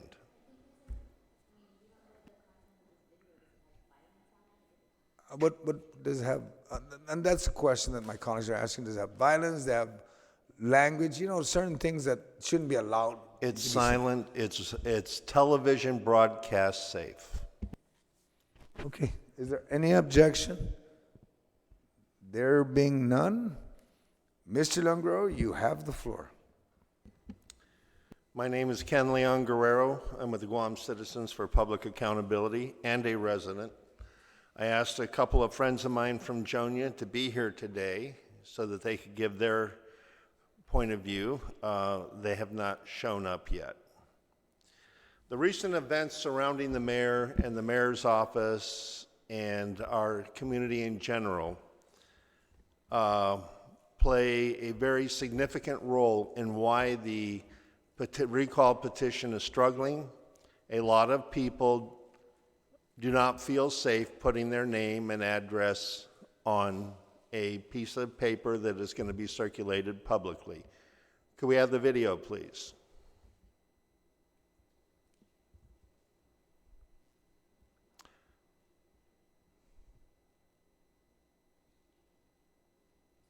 This is from the security camera of a house. And here we have a convicted... Mr. Longrow, I think that was on the news also. Yes, it was on the Okay. news also. And here we have a person trying to gain entry into a house only to be stopped by his significant other. Now, this is one of dozens of videos I could show about different residences here on Guam where people are trying to get in. And that is one of the reasons why the residents of Jonia feel that they are not safe. This situation is unique. It's a clear and present danger to the residents of Jonia, because here we have a situation where the distrust in Guam's law enforcement organs is rapidly rising. Why? We have a mayor who talks about having connections with the police, the marshals, and corrections, and he can get things done. We have an example right here of a former drug felon trying to get into somebody's house. We have drug addicts walking around in our villages. And in Jonia specifically, a couple of weeks ago, I was at the store there by the mayor's office. Two guys came up to me looking very much like meth addicts, asking me for $20 so they could buy Pampers and milk. I think my size and my attitude prevented it from going any further. This recall petition is a very important step in restoring confidence in our government, especially with the residents of Jonia. Based on the comments that we've all heard in the village meetings and things like that, there is a pervasive fear in this community. And that fear has to be addressed. This is the body that can address it. Now, I just heard Maria say that 10 senators could have declared the position vacant.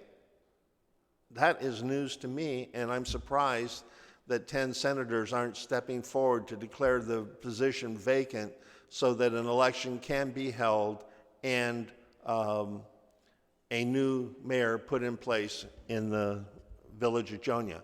I heard Senator Pito Terlahi here rise in vigorous defense of the mayor. We see the same kinds of things happening as politicians and politically well-connected insiders protect each other, and that's the way it comes out in the community. Because that young man that we saw trying to gain entry, he hasn't been arrested. If I'd tried to do that, what do you think the chances are that if I tried to bash my way into somebody's house that I would not at least have been detained? Look at Jeff Limo. When he was arrested, did he go to jail? No, he spent the night in the conference room. They brought him food from Kentucky Fried Chicken. Is that not evidence of taking care of each other to the exclusion of the safety of the public? That's what this whole charade is that we're looking at with the village mayor. We have a situation where even the federal government is keeping witnesses off island because they fear for their safety as a result of the reach of the mayor through his contacts. And that's why the petition is stalled. This is an extraordinary situation and it requires an extraordinary response. Bill 259 is that response. Last month I petitioned this legislature, my copy is attached, to call a special election, to waive notice and waive the public hearing and go directly into debate and amend and vote on Bill 59. Because if this body could meet in special session without public notice, and waive the public hearing to give themselves a raise, why can't you do something that would affect the public safety, strengthen the public safety of the residents of Jonia? The fact that this body is, I joke about it on the radio, that this body is not going to act until every senator has submitted a bill so that they could get credit at re-election for helping address the Jonia mayor situation. But it's not a joke. We have 3 bills now. One's finally being heard, but this should have been handled by special session, and now we've learned from Maria that it could have been handled a long time ago by 10 senators voting to declare the position vacant. Isn't that what she said? That's not correct, okay. Mr. Leon I Guerrero, apologize. if I may. I misheard it. The 2/3 vote is to do what this bill proposes, is to declare an election, a recall election, but not to declare a vacancy. We don't Okay. have that power. All right, I apologize, I heard that wrong. But the important thing is, the first step is to declare this position vacant, and it should be done through the recall, which it gives the due diligence that Senator Lahi was talking about. And by having the legislature do the recall, that protects the residents from having to put their name down and their address down on a piece of paper that could be accessed by anybody. And with the level of intimidation we're seeing in the community right now, and not just in Jonia, we're seeing it in all the villages as the crime rates are going up, as the home invasions are going up. I mean, like I said, I could have sat here and run a bunch of videos of attempted home invasions and burglaries while people are at home. But the important thing is, this is the people's house. This is the branch of government that has the most impact on our lives, and it should be acting in such a way as to protect the residents of Guam. And you've got the catch-22. I mean, you've got the golden key, the traditional notwithstanding clause that you can put on this, that you put on almost every other bill coming out of this legislature, including bills for taxes and fee increases. Doing so will take the fear of having the legislature set up the recall, will take the fear out of public participation, because no one will know how the people vote once they go into the voting booth. So I encourage the Speaker to call a special election tomorrow and pass this bill to recall and fund a recall and a special election, and begin the first step in restoring trust between the people and the government. Thank you. Thank you, Ken. Mr. Chair, may I? Yes. From my understanding, Mr. Leon Guerrero, the Speaker does not have the authority to call a special election. She can call a special session. That was my point. Yes, an emergency session. Okay. So I just want to make sure it's clear, because I don't want our Speaker to have to defend why she's not calling a special election. And for the record, she has the authority to singularly call an emergency session. And that is in accordance with So was the statute. pay raise an emergency? Was that an emergency thing? Well, that's neither here nor there, right? We already solved that issue last term. And so now we just wanted to make sure we have our words right, because special election will come if the recall bill is passed and the voters go out there and 1,000 and 1,055 villagers vote in favor of a recall, then the special election will happen. So the authority that the speaker has is an emergency session. All right, well, thank you, Mr. I stand Lonagora. corrected on that. That was if you read my language and my written testimony, the request is, my petition was to call a special session for this bill and to pass it with appropriate funding. Thank you, Madam Vice. Does any of my colleagues want to ask, this is normally what I wouldn't do, but does any of my colleagues would like to ask Mr. Leonguero any questions, and then we can move to the next speaker, and then he can actually just sit back and watch. Just want to clarify, Mr. Longer, thank you for your testimony. The petition that you've sent to the legislature asking us to go into an emergency session is different than the petition that is being routed for signatures to request a recall election. Yes, it is. Right, thank you. You're not collecting signatures at this point. Not at this point. All right, thank you very much. Senator Piru Terlay from Zona. Thank you, Mr. Chair. Mr. Leonguero, since you mentioned my name, I just want to not rebuttal, but I just want to remind you that you mentioned something about $20, a person coming up to you at the store and asking you for $20. I don't think anybody that would ask money to anybody else in Jotna would ask for the amount of the money that they're asking for, $20. I don't think the kids in Jotna and anybody in Jotna would ask you for $20. You ask you for the nation. And that's just one point that I want to bring up. But I think being a resident, are you a resident of Jotna? No, I'm not. Well, I can trustfully say this, that I am a resident of Jotna. And for the so many years that I stay in Jotna, I've never come across somebody that would ask for $20. And thank you very much for that point. I just want to... If you would like to meet him, you can find him over there at the senior... No, never mind, never mind. The building I'm not going to next to the look for mayor's this guy office. because I don't think that exists.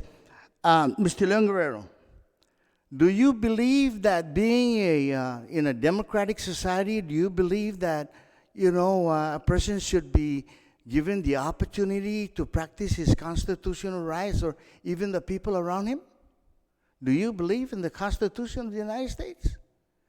Yes, I do. Do you believe that due process should be given to anybody that live under a democratic society? I believe he is getting due process. And you're pushing for a recall?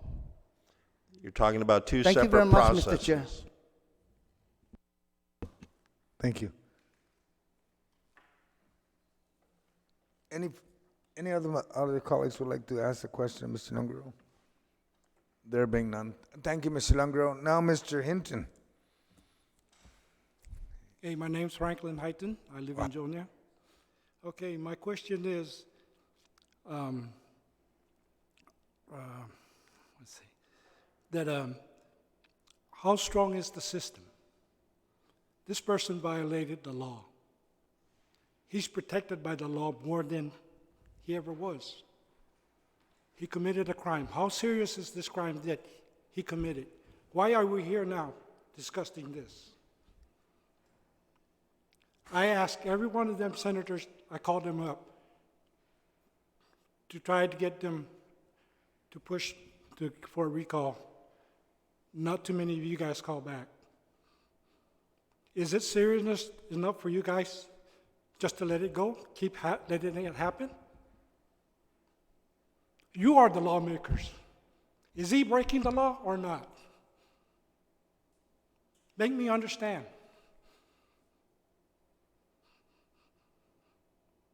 What is your answer?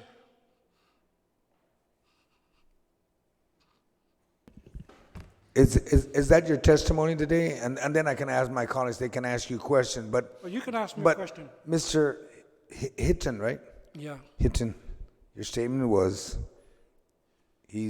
what was your, can you just repeat your statement so I can just comment on each part? Because each part, Okay. I just want to make sure it's very clear and we understand. Yeah, and it has to be on the bill. So What is your testimony in reference to the bill, Mr. Hitton? Okay, how many violations has he done according to the Guam law? No. He cannot perform his duties. He's incarcerated. Mr. Hitton, the bill asked to do a recall. I want to just stick to the bill issue. We have to stick to the substance, Okay. and then How we do can we ask. get to this point to get the recall? Okay. How do we get to that point? So is your testimony in support of the bill or not? I'm supporting the bill so he can go for a recall. Okay. All right. Thank you. Does any of my colleagues have any questions they would like to pose to Mr. Hitton? Madam Vice, I'll start from you, and then we'll work our way down to my far left. Thank you, Mr. Chair. Mr. Hyten, there are several concerns that we have at this body, I believe, so I don't want to speak for the rest of my colleagues. So some of the concerns that I think I see, one is that this recall election is politically motivated.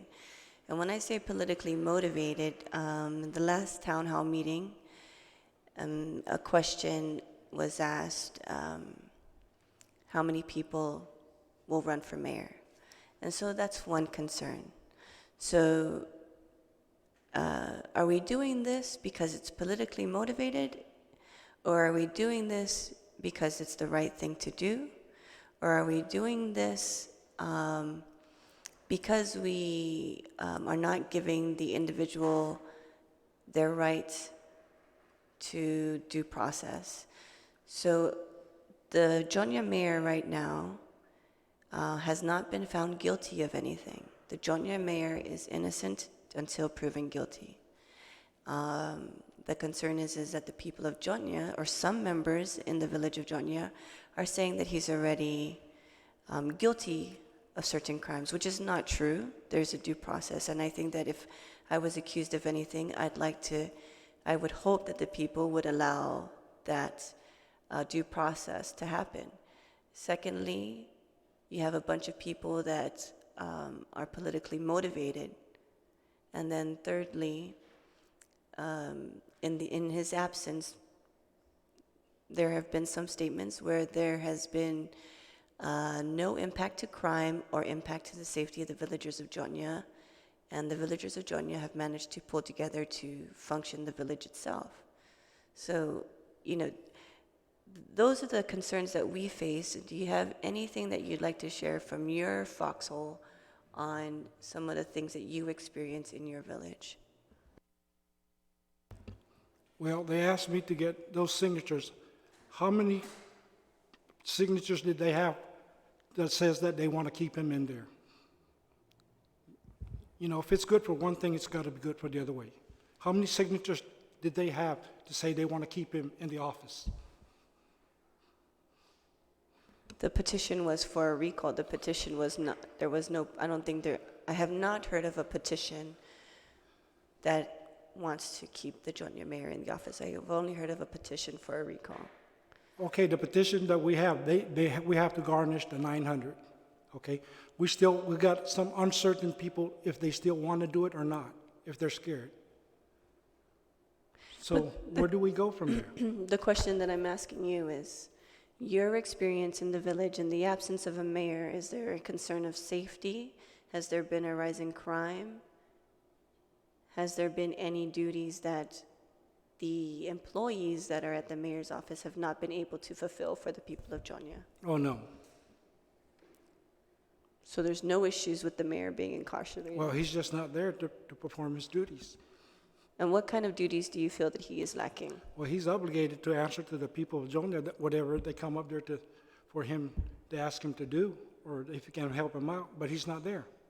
So can you give me concrete answers that impact the village directly in his absence? For example, just the other night, there have been drag stripped up and down that road, Route 4, almost every night.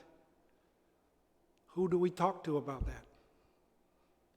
We're going to wait till there's a bad accident to get somebody out there? This happens every night. They're having those drag races out there. And people has complained, but nothing has ever happened.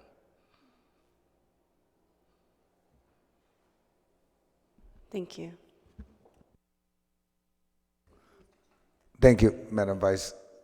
Senator Zabina, do you have any question of none? Senator Terlai. Thank you, Mr. Chair. Maria from Guam Election Commission, can you confirm who is it that applied to the Guam Election Commission for the petition, to route the petition?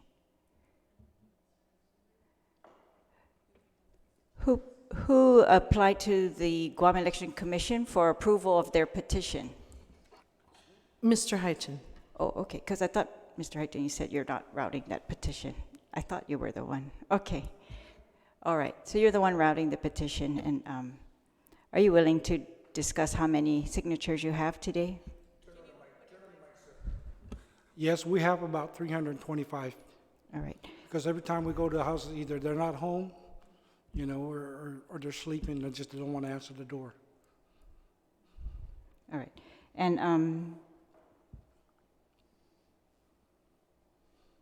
yeah, I was at the hearings in Jotnya, and so I know that there, of course, you know, when we heard the news of the mayor being incarcerated, it's troubling for all of us, because we all look to our mayor to be a leader in the village, and next to GPD, that's the person we call when there's any incidents, and so, but I know that in regards to racing, I experience that all the time, and I call GPD all the time, and you know, whether it's down at the Tagachang Road or on the main Route 4, it happens. It even happens now at the intersections, but you know, I think that's, yeah, so it's GPD that I call, because I want them to take care of it, you know, for sure. But, so there are concerns, of course, without having a mayor, and it was expressed at the meeting that, I think, you know, a lot of it has to do with confidence in just who we're going to call. But it was also expressed at the meeting that everybody seems to be very, was giving praise to the current staff at the mayor's office, that they are completing their work, and that the villagers had actually pulled together and done a lot of the extra things, such as Christmas decorations and other cleaning up projects, which has to occur throughout the year. But I guess that's neither here nor there for this purpose of today's hearing. But I just wanted to share that sentiment with you, that yes, we're all in the same boat. So, and we are all concerned with crime. The chief of police had assured us that they had increased, at the request of the mayor's council, that they had increased surveillance in the village, or I'm trying to remember what word they use, you know, patrol, yeah. But well, thank you. I thank you for your testimony. Thank you, Mr. Chairman.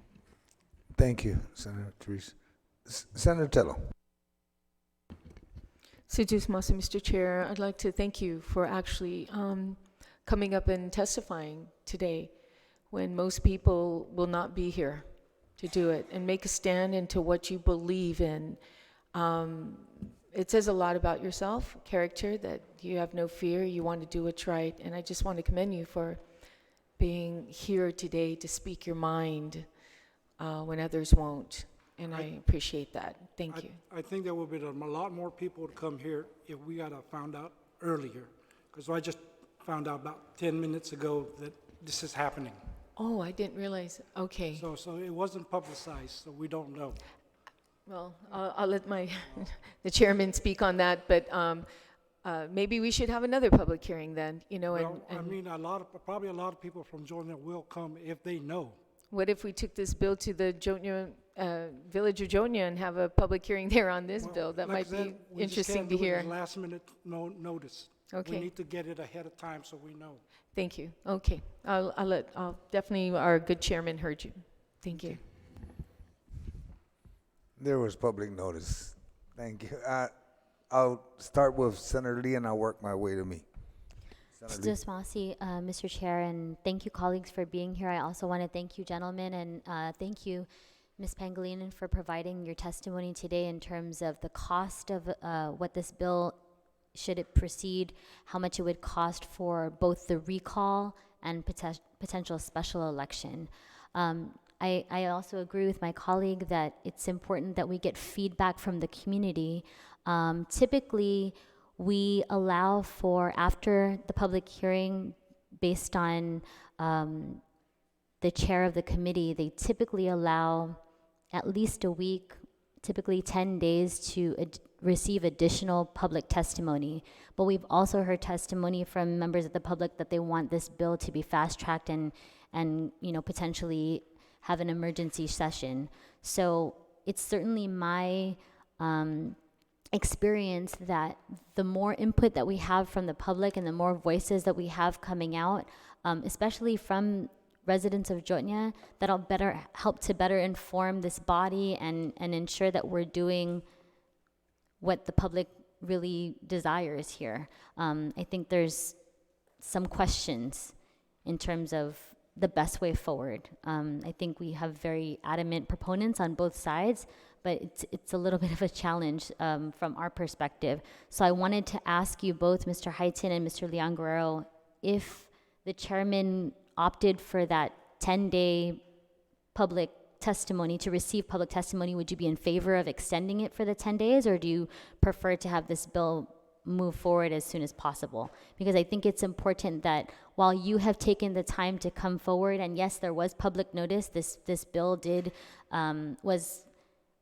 followed our normal processes for public notice, we just don't have as many individuals from Jotnya here to testify. And so it's kind of something that we'll have to consider. So I just wanted to hear feedback from both of you, if you'd be open to having that 10-day extension so that we can continue to hear public testimony from other individuals, especially residents of Jotnya, or if you prefer to have this move forward in an expeditious fashion. Thank you for your response. I would prefer to have it move forward expeditiously, because when people from Jotnya that I know, that are friends of mine, that I invited to come down here and give testimony, didn't show up for the reasons that we've explained, that they don't want to have their names out in the public. I think having more written testimony coming in, or extending for written testimony, the same situation will occur, because people are very conscious right now. You go to Home Depot and you see how many people are buying the security systems. You talk to the gun trainers and hear how many people are signing up for gun lessons. People I know that I never in my wildest dreams thought would be buying guns are buying guns. So it goes to the broader community. We're not feeling safe. There was a story on KUAM last night about a guy whose house was burglarized. $33,000 of his dead wife's jewelry was stolen, hawked, and the woman is still walking around free. The police know who she is. You know, she told them that she pawned the jewelry. You see, this is just one element of why people don't feel safe in our homes. Every day we're becoming more and more the prisoners, and the criminals are the ones that are walking free on the island. Every single day the newspapers are full of catch and release stories. All these people, I mean, there's just a bunch of them in today and yesterday's paper. The 12-year-old child molester who was told to not molest children anymore and released. How is that supposed to make us feel safe? I have friends that live in Santa Rosa subdivision that drive their kids to Truman Elementary because they're afraid to let them walk. Inch by inch, it's a cinch. We need to start taking control of our island back. And the way we do is we make people feel safer. The easiest way to make people feel safer is to feel like they have some control. And this, expediting this bill, having a vote where people can vote yay or nay and no one will know who they voted, will help the process of healing between the people and the government. The longer this drags out, the worse the relationship between the people and the government becomes, because every day we're getting stories like the one on KUAM. All right, thank you. Mr. Aiton, Any comment from senators? Okay. Mr. Heighton, just in terms of your desire to see this bill move forward expeditiously or allow it to have additional testimony from Jotnya residents, which do you prefer? It seems like we're just going to buy more time for it, so we need to expedite it as quick as we can. Okay, thank you. Senator Turley? Thank you. Chelu, untung afan tomorrow, right? Oh, Comprendia inilala zona, right? Comprendia na masyafa bidana itauto giza zona dispensation guana biya, right? Enigi tu comprendi. Oh, Tu comprendi gilay no. ti manhongyo gi pun dispensation tauto. Manhongyo gilay do todo evidensya ni gay gigwi nai. Koman mandadagi tu siya, pero ay. Tay manum na tungo mo na esta so gizu si Jesse. Are you confident that those charges are just alleged charges? Okay, so you're telling me that the government just spending money for nothing? No. That's not what That's not what I'm telling you, Chelu. What I'm telling you is confidence with the law that they have the evidence to do what. Pushang kaso na because I have to agree that for something like this you come to the senators. Yeah. To expedite the recall, right? Now let's say for example, Chelu now we got together with the 2/3 of the votes from this body here. And then let's say that the motion that the court found out that Jesse actually was tempted to do that crime supervised by law enforcement, and they dropped the case on him. So what are we going to do? Let's say now we recall Jesse. Let's say now he's proven innocent in court. So you're telling me that the system is faulty. He's making. That's not what I'm telling you. Listen to what I'm saying. I'm listening to what you're saying, but my understanding is the system let him do it so we can get by. Is that what it is? What system are you talking You're about? saying that he is proven innocent till found guilty. Uh-huh. All these people that has evidence against him, testimony and all that, what are they? Are they just a setup just for what? We're here That's what now. I don't understand, how the system works. Chelu, we're here now to understand where you're coming from because I have my points of view na quit. Okay, Jahago liling mo na like I said, nobody's right or wrong just right now. It's what we think of it. hago liling mo na untauto jangin guahafa bidana ti dispensado. So that's what you're saying to me. Depending on how fabidana. Inigi pago na liling mo. And again, I think, yeah. Look, inoy liling mo na depende da hafa bidana si Jesse eji makukusa si Jesse ni hafa bidana. Ti makonvivicta ni hafa bidana. Pero sa na makukuni ang ngi preso din. Hafa na gagigi preso ang gintagyanon eh. Hafa. Explain that to me. I think, Mr. Ethan and Senator, let's just stick to the bill so we can wrap this up. All issues relating to legal, isn't illegal, go see a lawyer, figure that one out. Well, but we're not going to do that here. Mr. Speaker, Mr. Ethan, let's stick to the question, let's stick to the bill so we can move on. I don't want to, we're not. And Mr. Chair, I'm sticking to the bill on the Thank you. recall. Thank you, Mr. Chair. Thank you.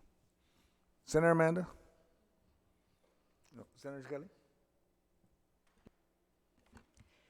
I just want to thank everybody for coming here and testifying, and for the senators as well for asking the questions. I think there was a whole lot that was clarified, and there were questions that were asked that help us understand the landscape more so that when we're deliberating on this, that we're doing so with more information and more context.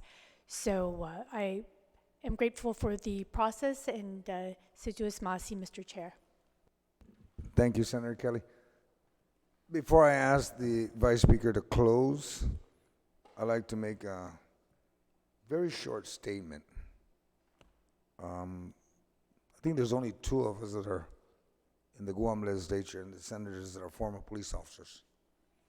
Very simple, former law enforcement. When you're arrested, you're accused. You're innocent till proven guilty, regardless of whatever's on the news. That's my statement. That's where I'll stand. If there's a mechanism we need to put in place that's being offered by this bill to recognize what we need to do to adjust, to bring peace and harmony in our community, then we move on from there. But I will never turn to somebody and say, because you're arrested, you're guilty. No, that doesn't work that way. And if you don't believe it, well, then take a look at how the system is set up. Okay? Work with it. We need to bring peace and harmony to any of the community. If this bill is going to bring that to Zotnia, I'm from Zigu, I'm from Deredu. I'm not going to tell Zotnia how to run Zotnia. Okay, let's start with that. But I will make every effort to figure out how to help Zotnia move along in peace and harmony. Okay, I ask now the Madam Vice Speaker to make her closing, and we'll wrap up this bill. Mr. Chair, I'd like to thank you for your statement. It's very well said. I share those same sentiments. We have went to the village of Jonia. We have heard, we have had 2 town hall meetings in the short time span upon getting requests from some of the members of Jonia. The reason why I wanted to go to the village, because two individuals that come to my office, I feel, does not represent the village as a whole. And so we went there and we heard their voices and their concerns. And so, Mr. Chair, this is why I made a resolve to introduce this recall measure in the absence of a leader, with the belief that the people are looking for an elected official, someone that they can rely on, they can count on to act on their behalf. And mayors play a very important role in the village life. And when the mayor is absent for a long, extended period of time, the villagers feel that. And it was very clear that the village of Jonia has gone through great lengths, and I admire the work that they have done as a community to help each other out in the absence of a mayor. I appreciate the work that the mayor's office employees have done to keep the office running and to assist. And I also I want to thank the Mayor's Council of Guam to ensuring that there was a representative in the absence of the mayor. However, I believe that the people of Jonia do feel the necessity and would like that right and liberty that they have as members of this nation and of this island to have a recall election and a special election. The concern is, for the record, we spend this money and there's not enough villagers present to vote on a recall. You need 1,055 villagers that day to vote on a recall. And so if we don't have those numbers, we will be doing a disservice not only to the community of Jonia, but also to everything else that has been impacted with this very, very uncomfortable bill. Okay, so this is the reality that we are facing. I will continue to ask for an emergency session, and we will see how we move forward at that juncture. The timelines are very strict, and so I feel that it is essential that we move expeditiously, and I'm hoping that we could have an emergency session as soon as tomorrow. There is some stipulation about the committee reports.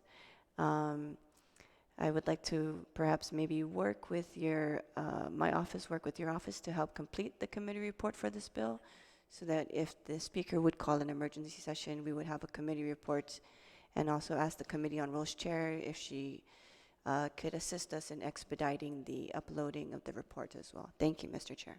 Thank you, Madam Vice. There being no one else to testify on this bill, the committee will conclude this public hearing on Bill 259-35 COR. The committee will continue to receive testimonies, and if there is an emergency session, then the committee will wrap up whatever testimony they do have. If you are going to submit testimony, please submit it to the Committee on General Government Operation, Appropriation, Housing, and submit it via email to Senator Joe S. @gmail.com. Jesus Master for attendance and participating in today's hearing. Mr. Leon Guerrero, Mr. Hayton, and Ms. Pangilinan from the Guam Election Commission. And for those at home, thank you for watching. The public hearing for bill number 259-35 is now adjourned. It is 11:21. Thank you all, and have a nice day.